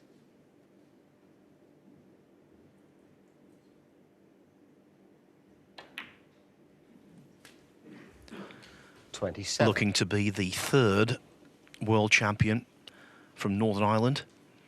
Alex Higgins famously won the title in '72 at Selly Park, British Legion in Birmingham. Then again in '82, right here. Dennis Taylor winning on the black against Steve Davis in that unforgettable final in '85. 32. I think this split has been a delight. Yeah, it's absolutely fine where he's finished. Could screw onto the other red here and hold for the black as well. This is the key. Wow. That's not like him. That is not Mark like Allen, him. 32. Usually a shot he's very good at. I think he probably had to, in concentrating on the cannon, he might have been sort of losing sight of the contact on the red to pot it. He needed. It's one of those things that happens. It came out of the blue.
It's a very good cue ball, isn't it? I mean, he's absolutely under that cushion rail. I do say one thing about Alan, not everyone is a fan of his new approach to the game, which is, winning him tournaments and keeping him right at the very top of the rankings. But one thing that has certainly improved, he's an absolutely superb safety player these days. This season it's been evident that he's had players in all kinds of trouble. And that's one way of winning. It's a very important part of the game, of course.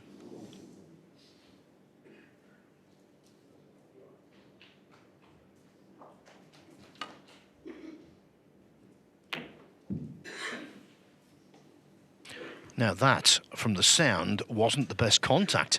That's why the cue ball hasn't gone where he wanted it to. It was quite a clunking contact.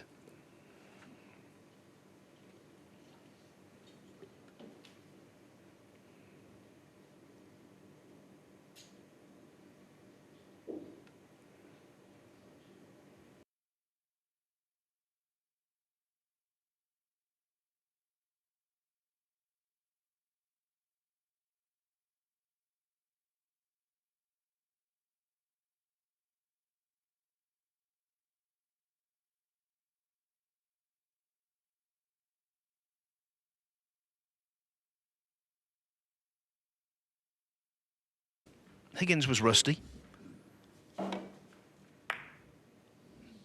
Missing balls like that, I recall. Allen, despite his lack of experience, won 4-1.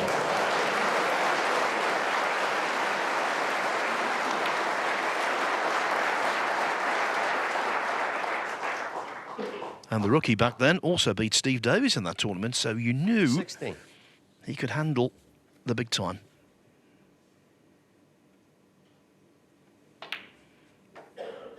I mentioned it was his first professional match, but he'd already 17. won titles by then. Amateur-wise, very successful. World Amateur Champion in 2004.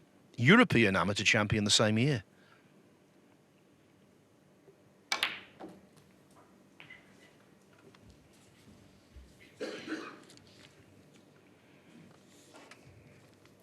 $24.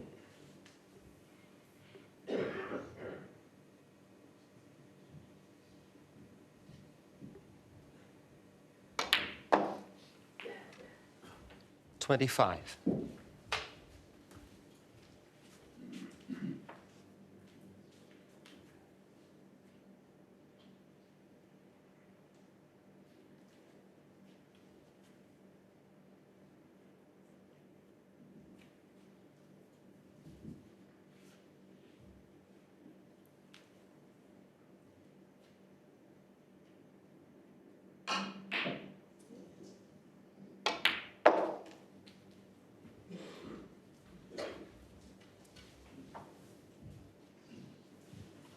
30.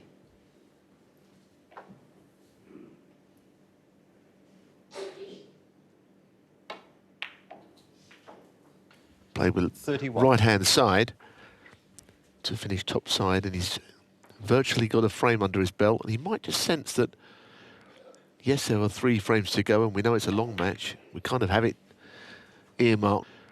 Yes, there are 3 frames to go, and we know it's a long match. We kind of have it earmarked as a close match. But if John has lost his confidence on his long game, Mark might think he can really 36. make hay in this session, what's left of it.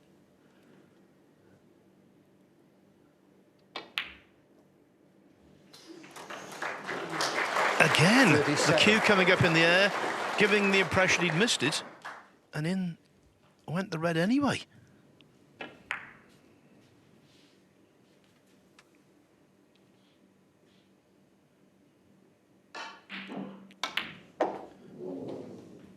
Four of the 5 frames played thus far have been one-sided. In fact, 42. they've been won without the losing player potting a ball.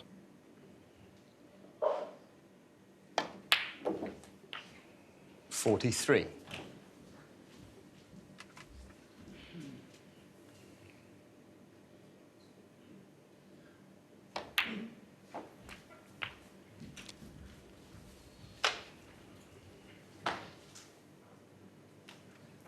$50.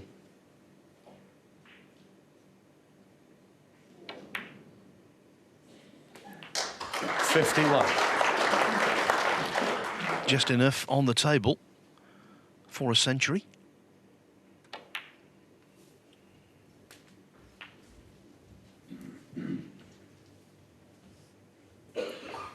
$58.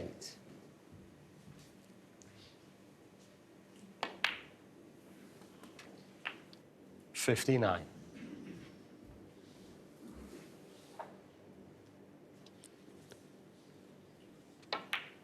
He needs either a pink or black with this red to make that happen. And he played that well with right-hand side to take him closer 66. to that red. He'd be running through, I suspect, onto the black, and he could play on the pink if he wanted to screw it in, but I don't think that's really his style.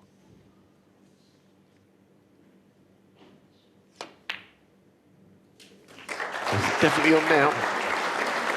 67.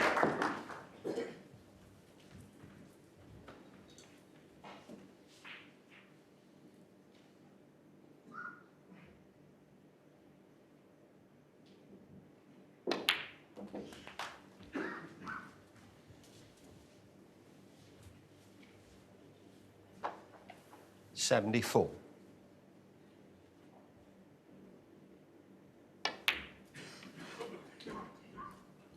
$76.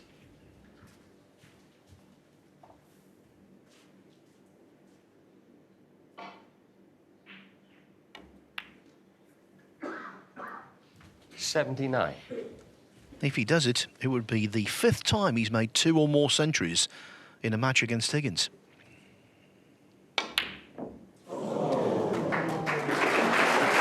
Forget that, but Mark Allen is back in front.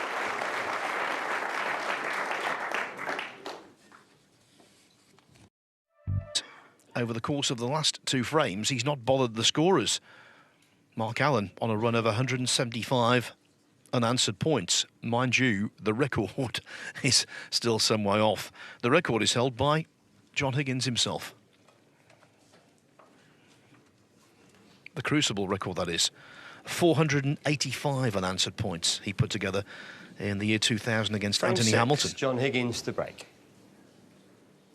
John Higgins to break.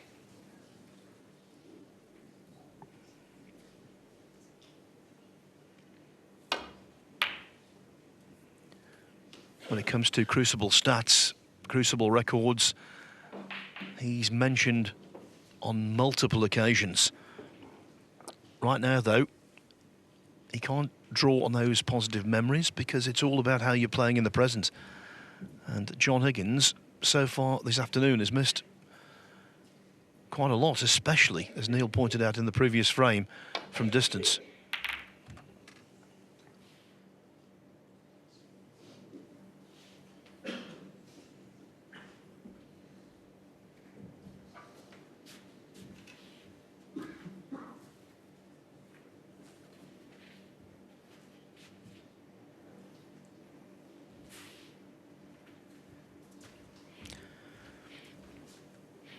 One of the records that John Higgins holds proudly is that he's completed 7 session whitewashes here at the Crucible over the years. Steve Davis next best with 6. Right now, he'd just like to win the last 3 frames this afternoon.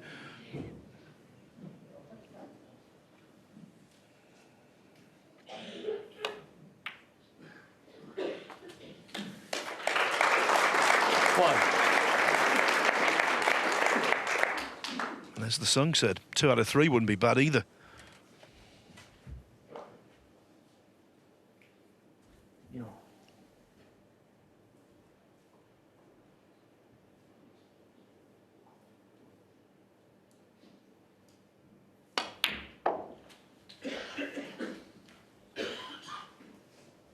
Yes, I think in at close range with the new cue, which you not really made a big deal of it, but he did sort of let it slip out after his win against Jamie Jones, that he's got a different cue to the one he used only in Manchester the week before last. I mean, this is quite recent stuff.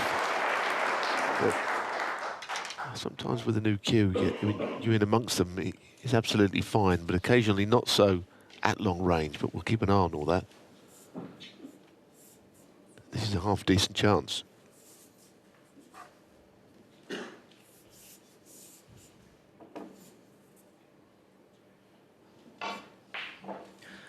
It's been said over the years many times by yours truly that there's a comparative weakness in Higgins' game, which is the rest. But I think over the last few years, he's actually improved in this regard.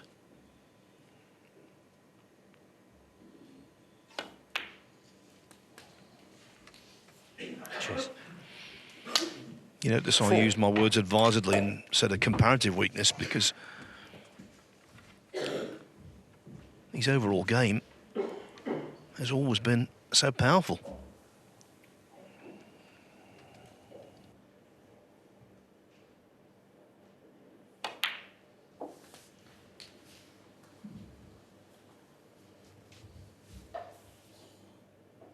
$11. 12.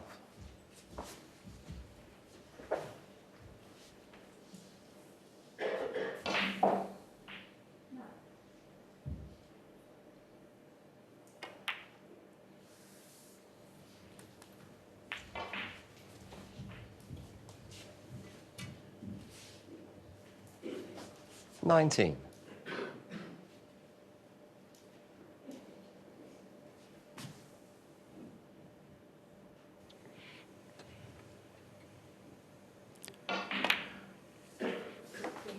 On the theme 20. of John Higgins' records, here's another one he jointly holds with Ronnie O'Sullivan, and that's pertinent to what he's doing right now, which is building a break. He's made the highest break at the Crucible and cashed 5 times. 27. 147, 146, 2 143s and a 142.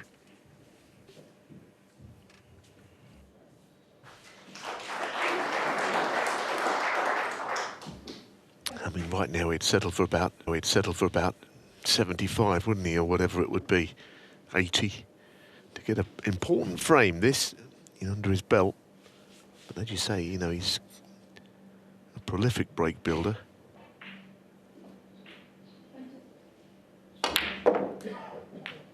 $28.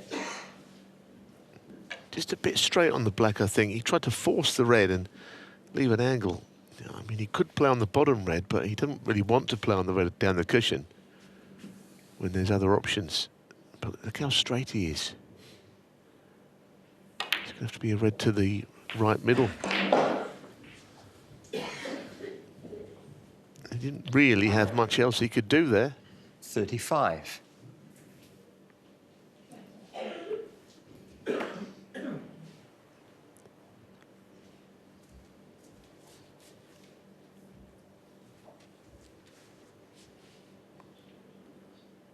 Well, he really needs this to go in. Be a disappointing end to the break if it didn't.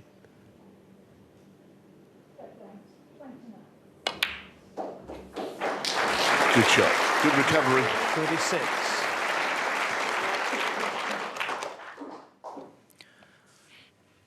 Another full house at the Crucible.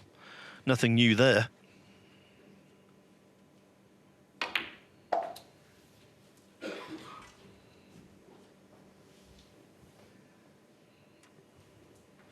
$41.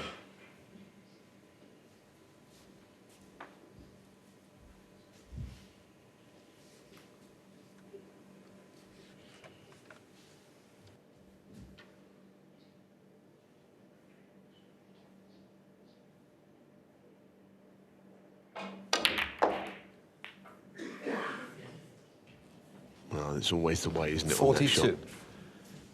Something gets in the line of the colour you're looking for. I mean, it looks absolutely plain sailing. Here he's on the black, isn't he? But the red's not finished rolling. Now, based on a few long pots, Blue ball. this blue, is it as easy as it might be? It's a real queuing shot. John's missed a few at range.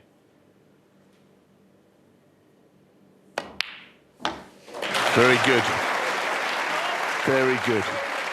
That would have hurt him had that been where the break ended. For a couple of times, I've said that in this break. 47. But it continues. Yeah, that blue worth a lot more than the 5 points it's gained him. 48. That, though, was a poor one.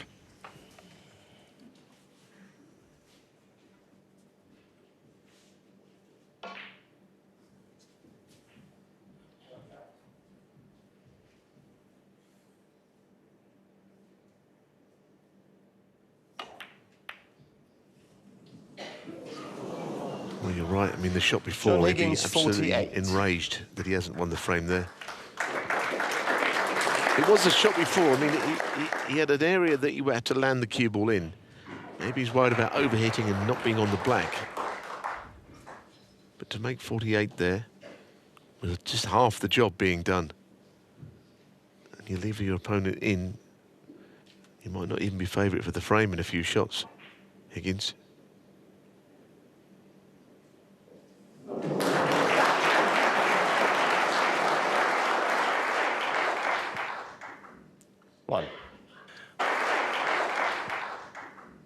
One.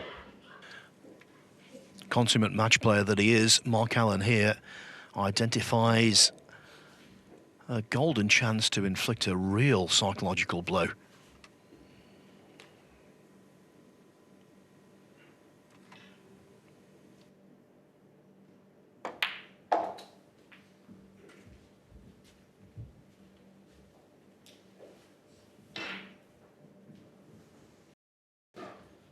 Six.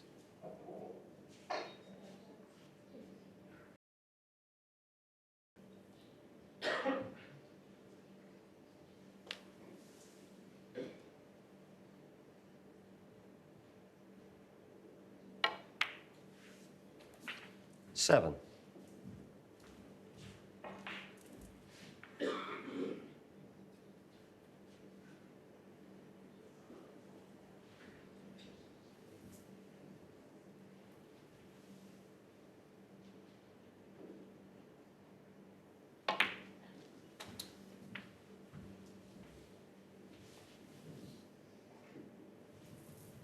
12.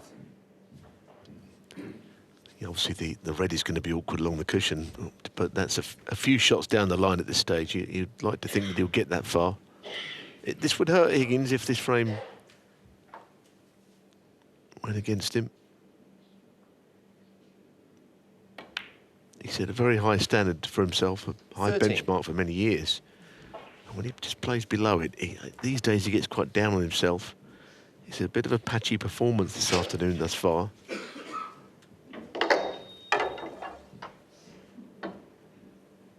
But if he could get it to 3-all, Higgins won't mind. He's in some doubt now.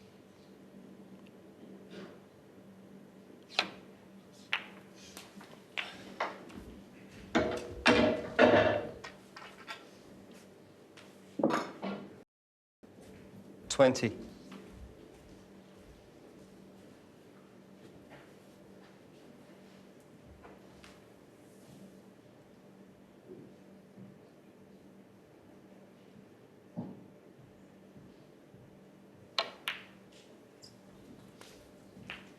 $21. Correct side of the blue, which was clearly vital.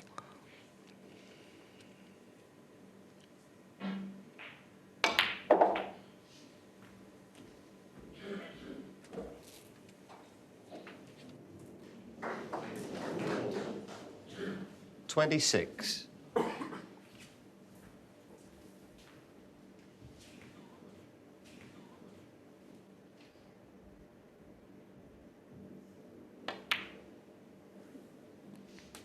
$27.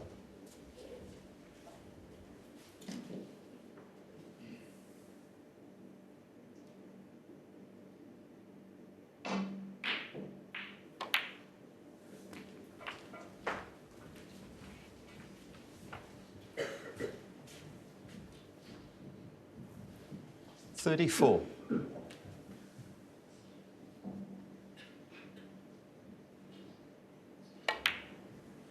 $35. There's a powerful argument to say this is the most important visit of the match so far.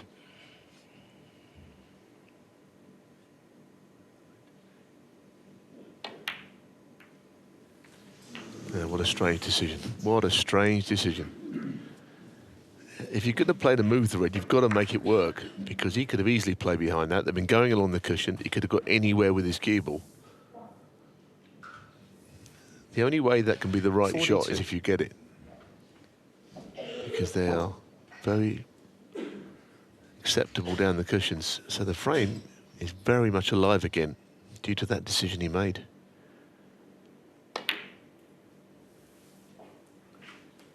It's not a good shot either. Mark Allen, 42. Frame's wide open.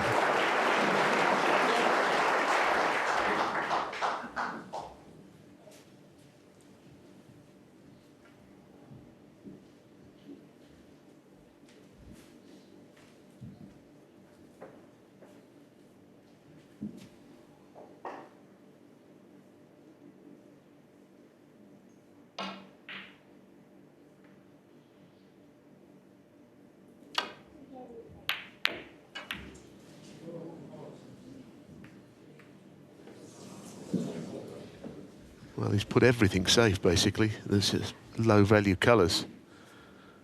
Safe.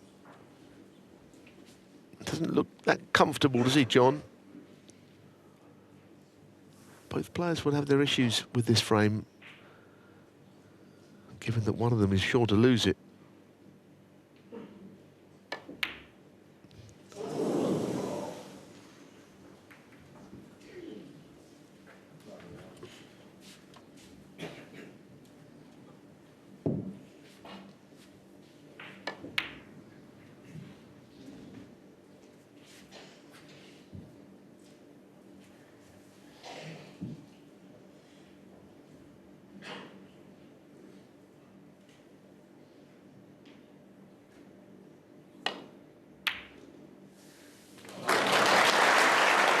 That's better.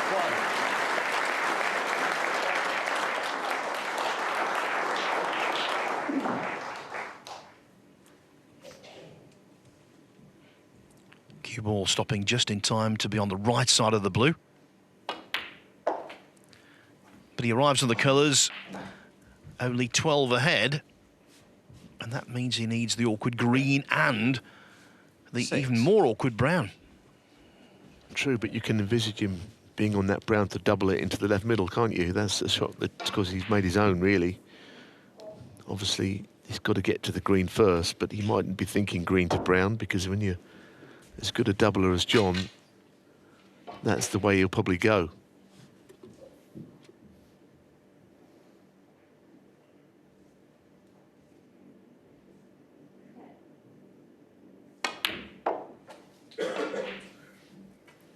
Eight.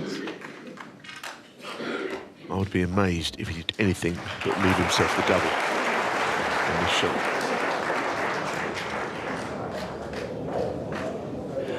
Very swiftly, let me tell you, Jack Jones now 11-9 up on Si Jiahui. They have gone to their interval. First 4 frames today took 2.5 hours.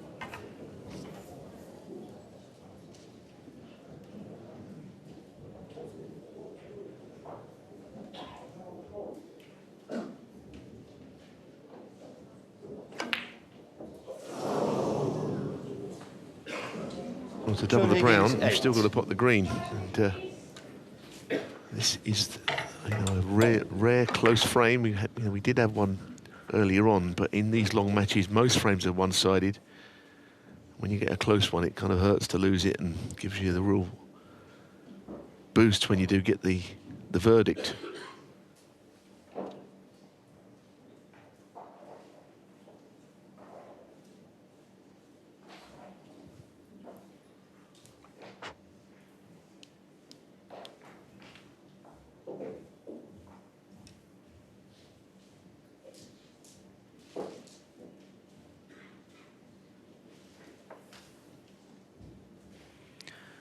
The only close frame so far, as Neil referenced.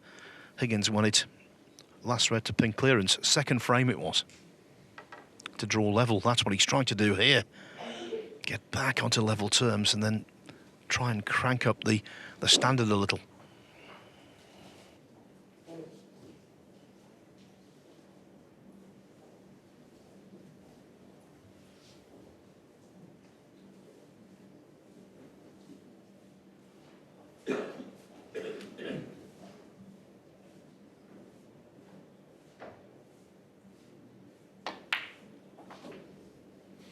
Three.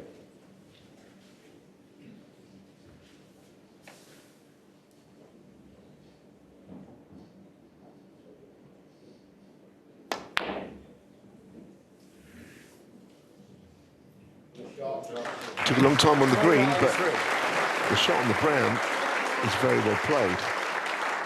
And he's, yes, 11 behind.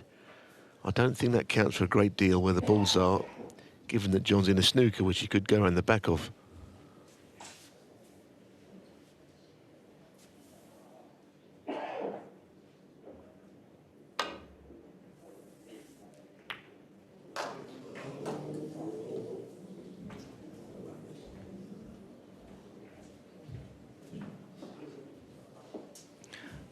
When he made contact, no one was sure what would happen. In the end, it's not a bad outcome.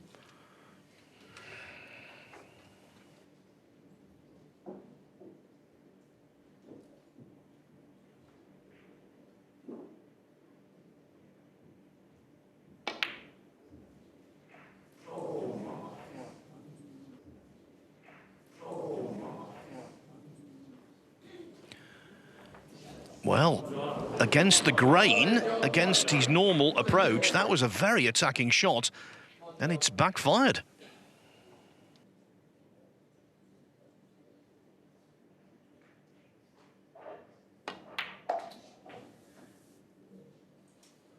Four. Just the blue for 3-3. Yeah, a bit like the earlier frame when he presented that chance to John with that double kiss. It's almost inevitable now that John is going to win it. He's got to knock this in, as Phil said.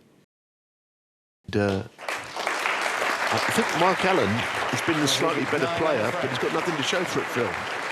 Indeed, he concedes, and so John Higgins is back. It's all square at 3-3. With the exception of a 73 break in the third frame. It's not been John Higgins at his fluent, very effective best, and yet he's got a split of the first 6 frames. He won the second on the pink, he's just won the 6th on the blue. I think the last frame, Neil, revolved around a decision in terms of trying to drop on the last red from Mark Allen. He tried to knock the red across the top cushion when he could drop in behind it and cleared up that way. I'll put it this way, he would have, I think, knocked it in, that red down the cushion, had he played it and got on it, which he's got the precisional expertise to do so. But the fact is, if you're going to play the cannon, you have to get it, because if you don't get it, then the break ends. So, yeah, he made a decision which did not pay off there, which I don't think necessarily every other player would have played. I think they'd have played behind the red and probably got it. But it cost him the frame. And another talking point, the tough the 7th brown frame. that he took on. Mark Allen to break.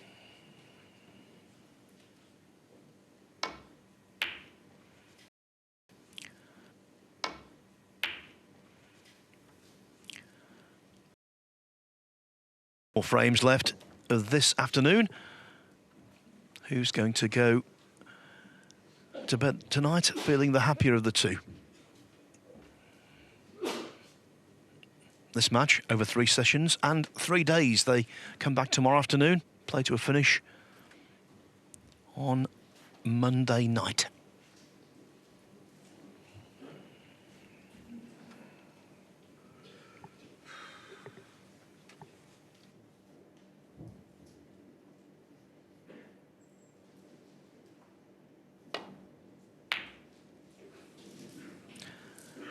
It's a recurring theme when he's taking on those reds from distance into that pocket. They're all being overcut. Yeah, I think we expected that, didn't we? That he would miss it that way, because he's missed them all that way, and he knows it too, you know. I mean, no one would know that better than him. Trust me, as a player, it wouldn't have slipped his mind that he's missed all those shots in the same way.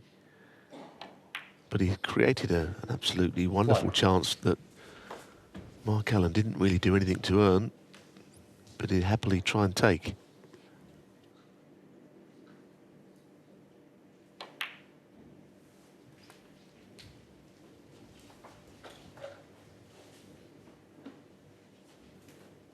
Eight.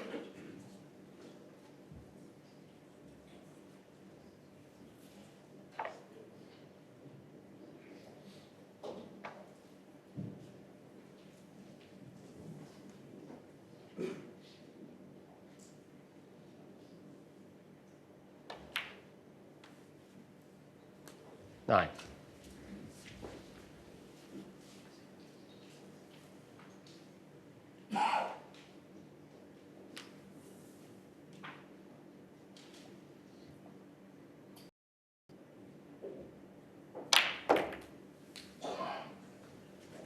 It's pretty well played. Just moving reds out on the right side, and plenty of them now.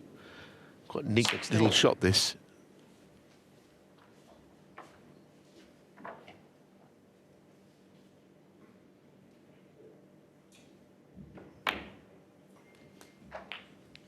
Seventeen.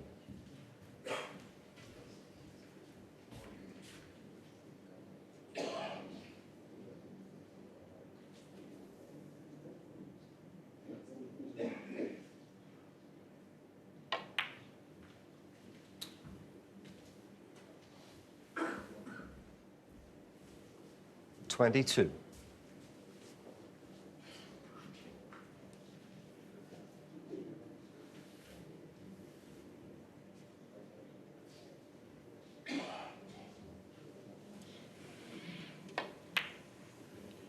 $23.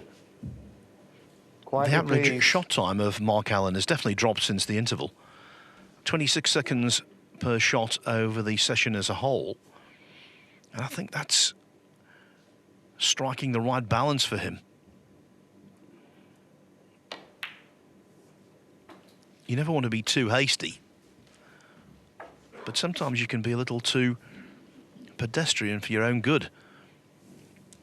And I think since the interval, okay, he lost the 6th frame, but I think he's look more at home, look more like his normal self.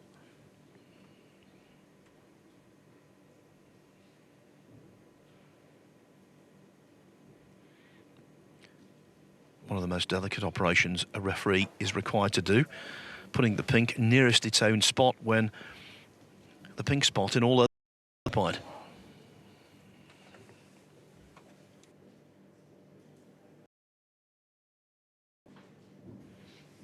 You're probably aware of the are occupied.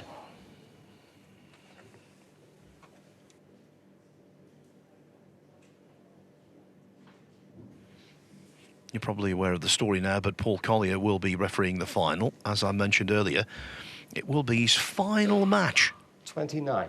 as a professional referee. He's going to continue in snooker, but he's going to be on the administration side. Back on me, but I do think I'll have another go. I'll take it away and try once more.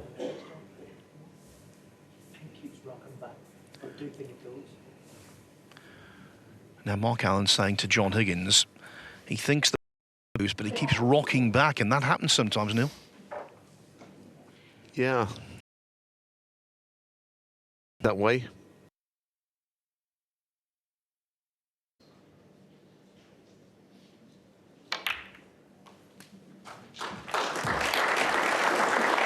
Well, the cue ball finish tile in the cushion is not great, but he's got a red to middle. 42. He's probably the one he'll take, I would think. Yeah.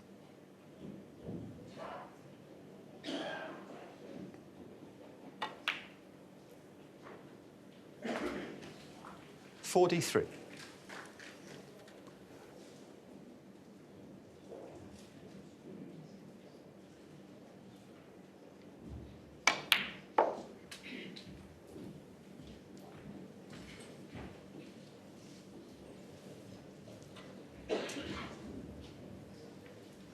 $45.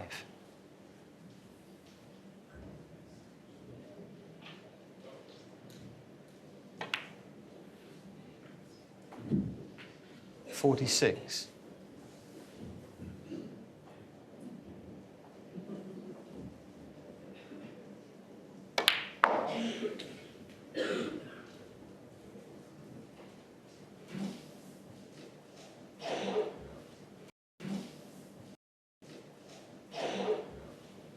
$49.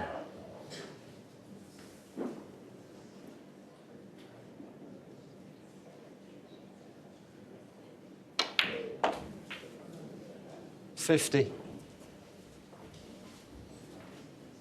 Well, the black is a bit straight, and that's the reason he's shaking his head. He might be able to just swing it round off two cushions, but there's not much angle to play with, as you can see.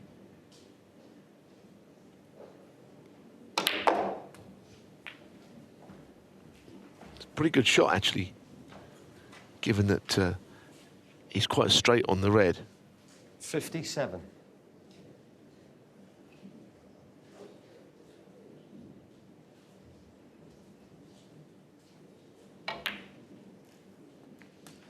$58.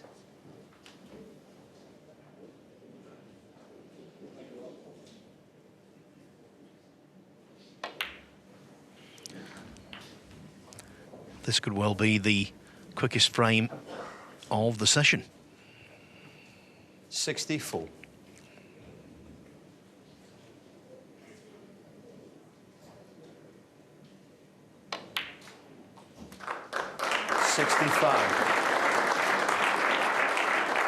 Well, that's the frame one, but I think Higgins will still be interested to come back if this pink is missed, and it's by no means guaranteed.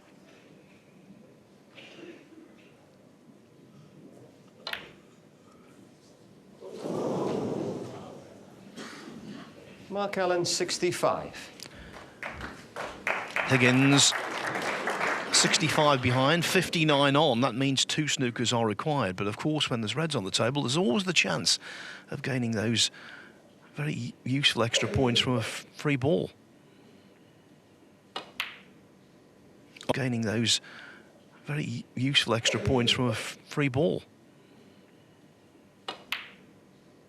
Oh, that was poor though, John. That was poor. Doesn't seem to be concentrating well to me at all. No, I think he's in a battle with himself right now. He doesn't seem very pleased or optimistic about his game. But, you know, ultimately he could still come out of this session level. I think this frame is gone.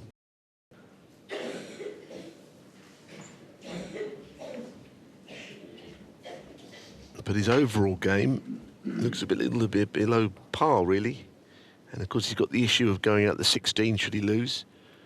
All the results went against him after he beat Jamie Jones. Everyone said, well, that should keep him in, but other results did not go as expected.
In the match on the other table, Sijal Wee and Jack Jones, 2 frames have been won over there when snookers have been required.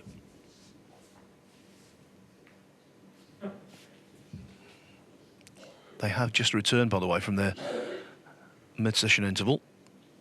Jones leading 11-9, 2 more needed.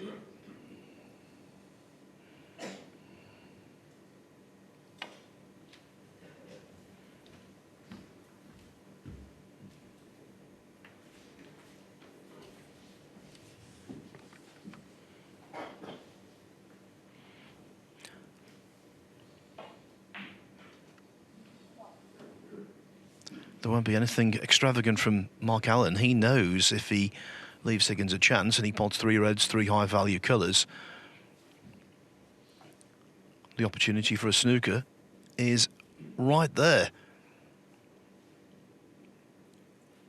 The red closest to the blue, an obvious candidate. That's why he's being careful.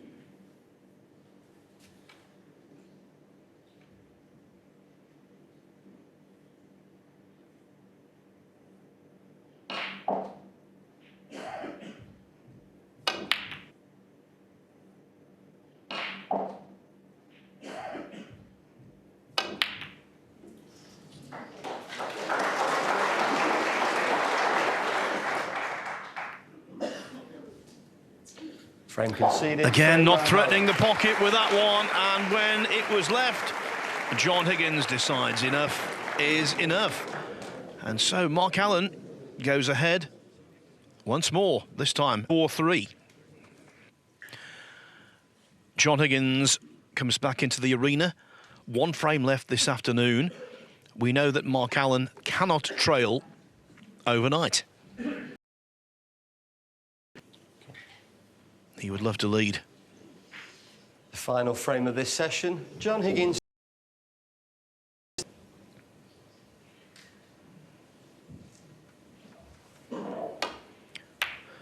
A 5-3 advantage for Allen, of course, would be light years away from decisive.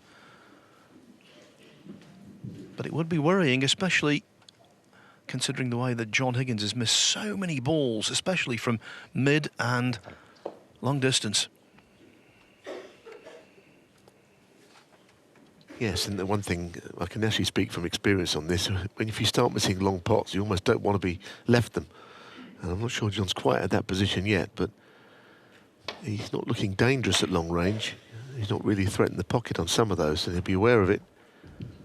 And at this game, at this level, you really have to have a long game that is going to get you chances. Difference, I feel, if you can just pull something out of the wreckage and get the scores level.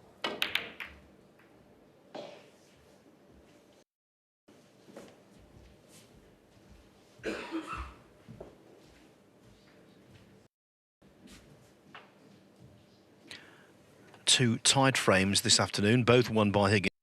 One on the pink, one on the blue. And you can see there, we've had 5 frames in which the defeated player hasn't bothered the scorers.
Well, it looks like he's attempting to block off the left side of the table here.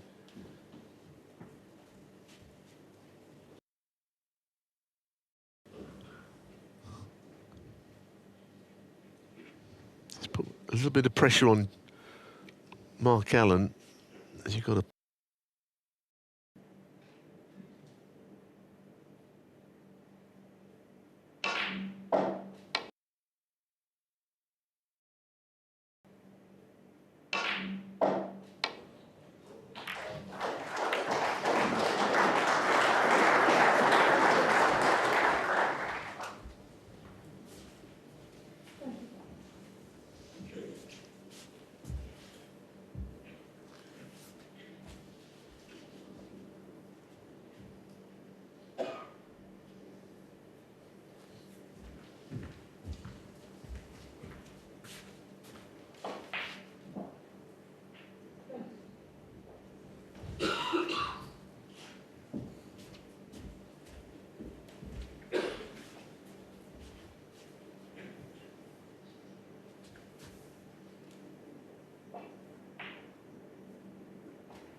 That's really well cued.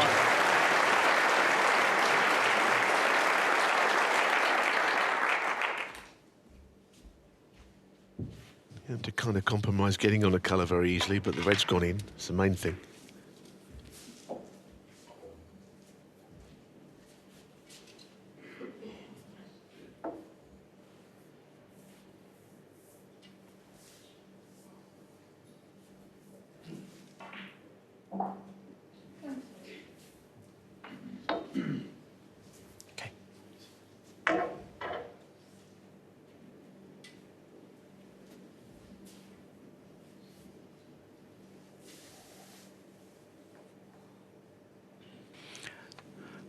Stretching.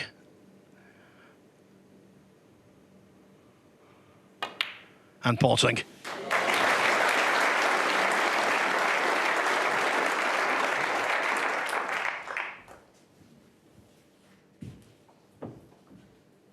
6.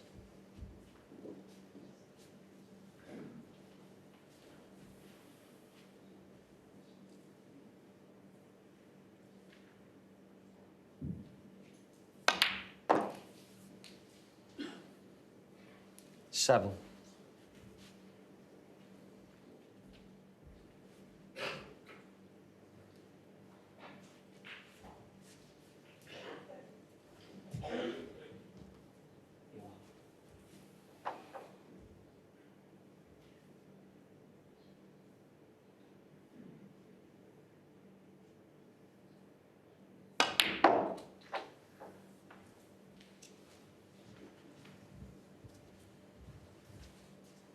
He's just about okay. Certainly it's the red to middle, if nothing Right. else.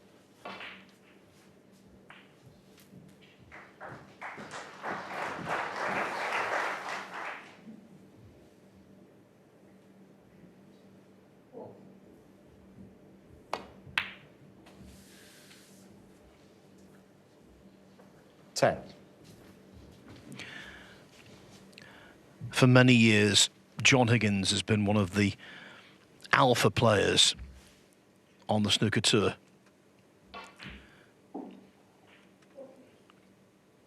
He hates losing.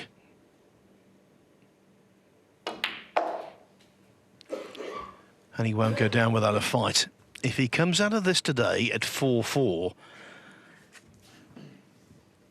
15. he will be delighted, because there's no doubt Alan's been the better player. But of course, if it's 4-4, Alan will have nothing to show for it.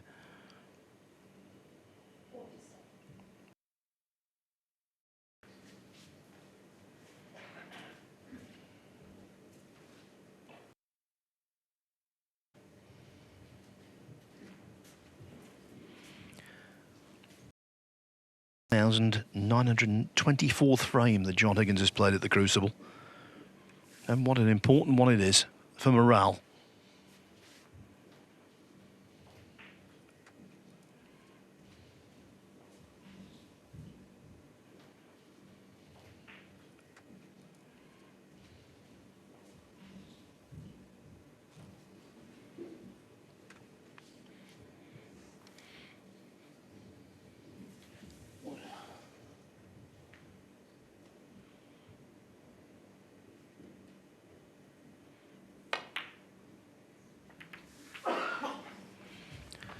Normally flicking off the edge like that is a bad thing, but 21. there's a red to save the day. Yeah, and he was aware of that. And you're right, it was absolutely no problem in the end. Just pushed a couple of reds out as well. Obviously, the black not being on is potentially a hindrance, but not necessarily. 22.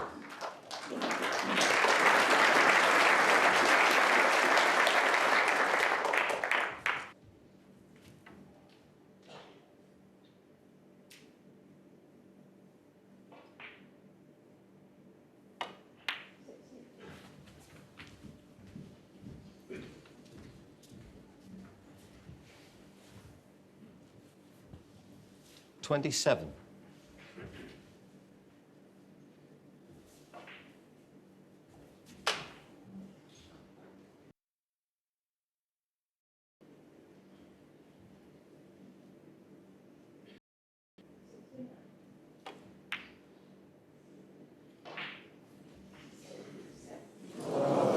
Wow, that stayed at the top jaw. I thought it was John just going Higgins, to 27. ever so slightly drop down, but they don't. And it stayed there and it teetered on the edge. If anything, I think it fractionally went the other way. Hard to tell from that angle, but that was the impression I got.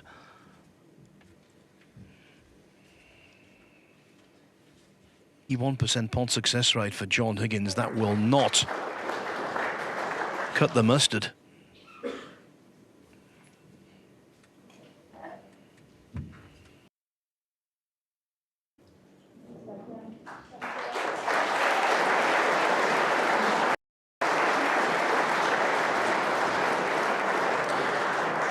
Separation. The other table. Jack Jones now 1 frame away from progress. He leads Si Jiahui 12-9.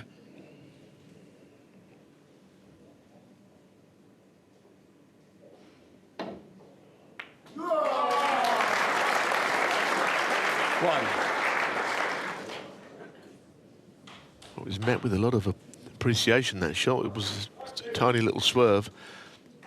He didn't actually go to get the rest out and play the difficult red and then had a rethink. Big shot, this.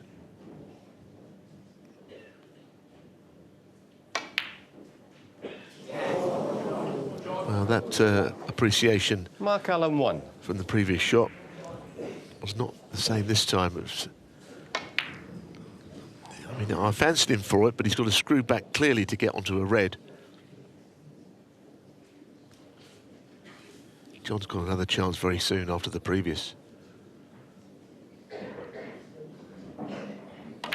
Sometimes you just got to get out of a session, haven't you? And I think that's how John would view this. If he could get to 4-all, he just got out of a session and will dust himself down, put in a bit of practice, maybe try and find his long game, which has been absent, virtually completely absent.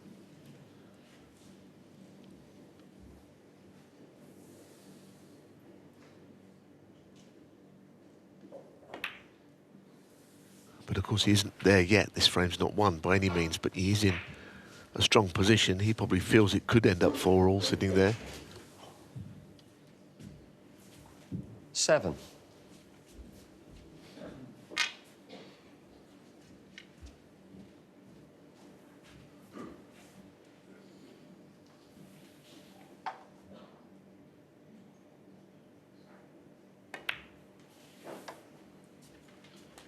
Eight.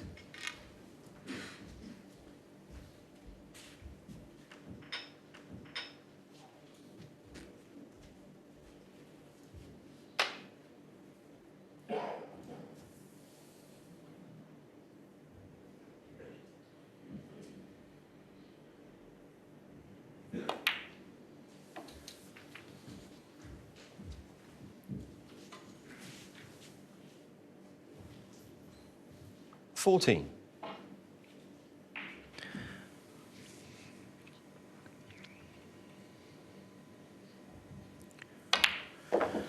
It's the old warrior trying 15. to ward off Father Time.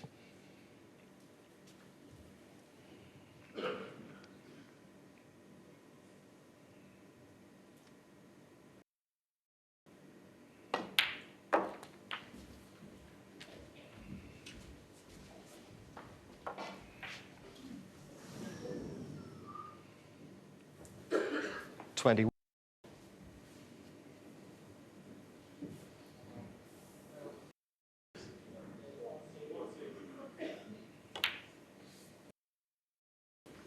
$22.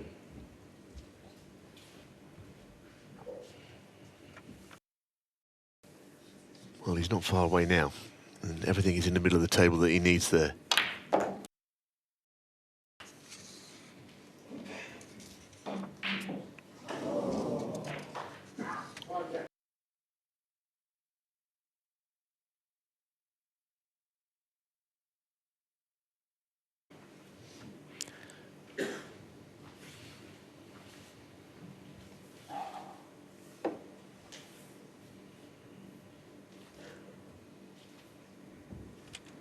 And he's stretching. So there's a degree of difficulty about this shot.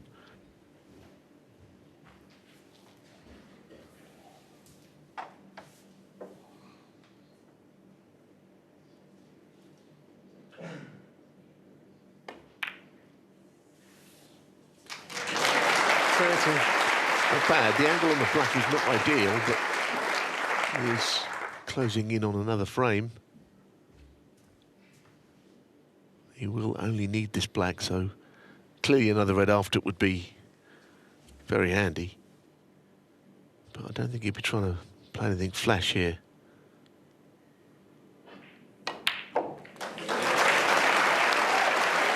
So, the applause is for the likelihood of this session ending 4-all barring a snooker.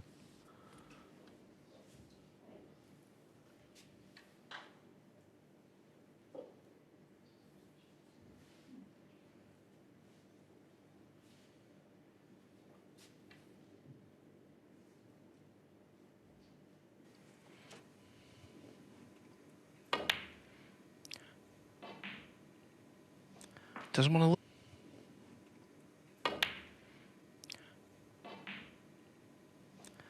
to leave this red.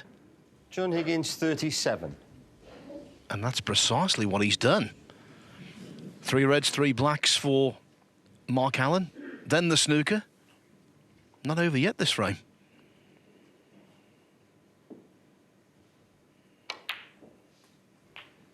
One. Recently did a podcast with the WPBSA alongside Nigel Bond, who beat John Higgins in the final of the British Open back in the 90s. Higgins was 69 ahead with 67 on in the deciding frame after potting a black, much like the one we've just seen. Bond got the snooker he needed. 9. And eventually won the final on the black in very dramatic circumstances.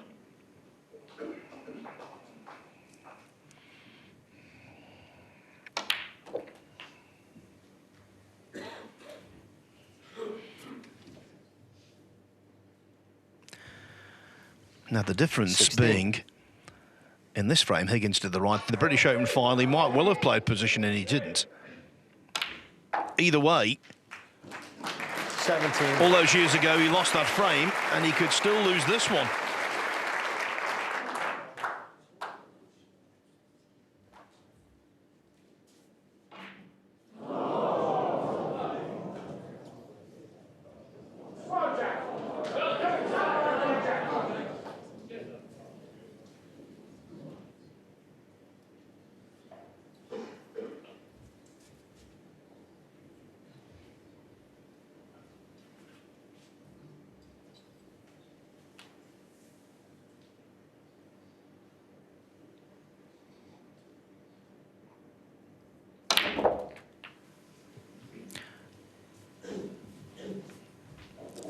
.39 behind, 35 on, 1 4-point penalty snooker.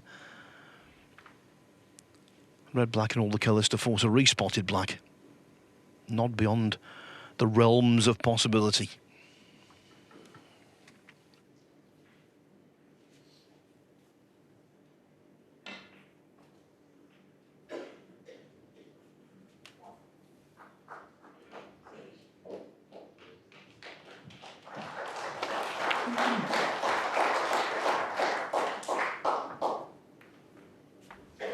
Mark Allen, 24.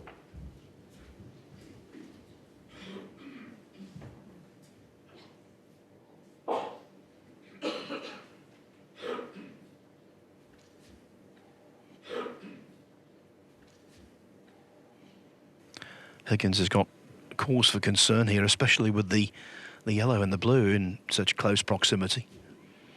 The balls are nice for snookers. Yeah, best way to stop that is just to pot this ball, isn't it, here, and be done with it, I suppose. Not that it was easy.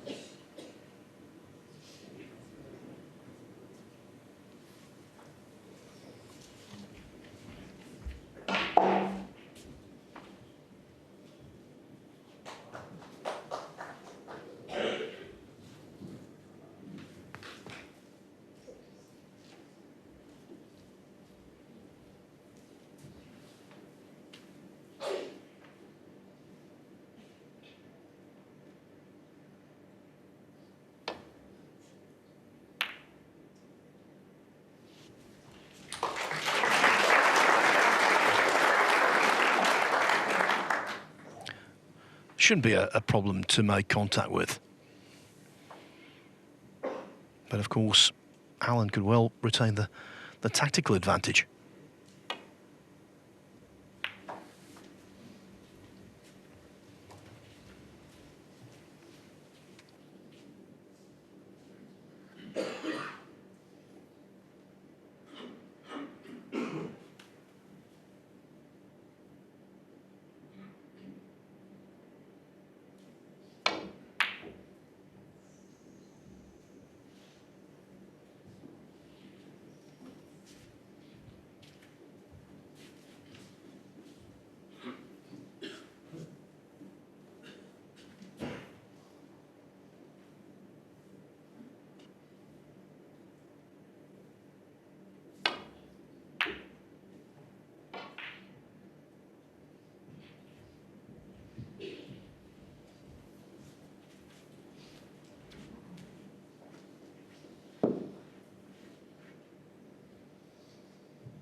Well, he's making a lot of this. He took a long time to pot 3 reds and colours.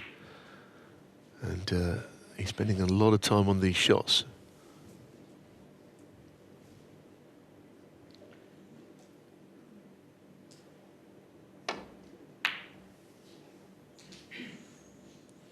And quite frankly, it wasn't worth the wait. Nowhere near getting a snooker there.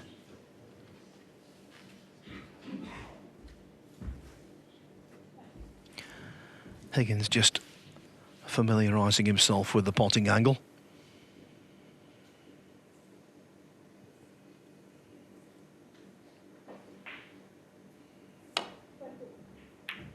And that is that.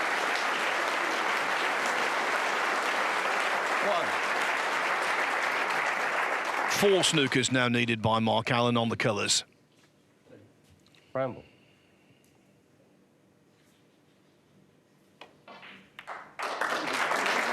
John Higgins won and the frame. It's the end of the session, in which honours in the end were even. I thought Allen was marginally the better player, but overnight they are inseparable. They resume tomorrow afternoon. All square. Mark Allen 4, John Higgins 4. Quietly, please. There's still a match on. It was a good session. Lots of snooker left in that match.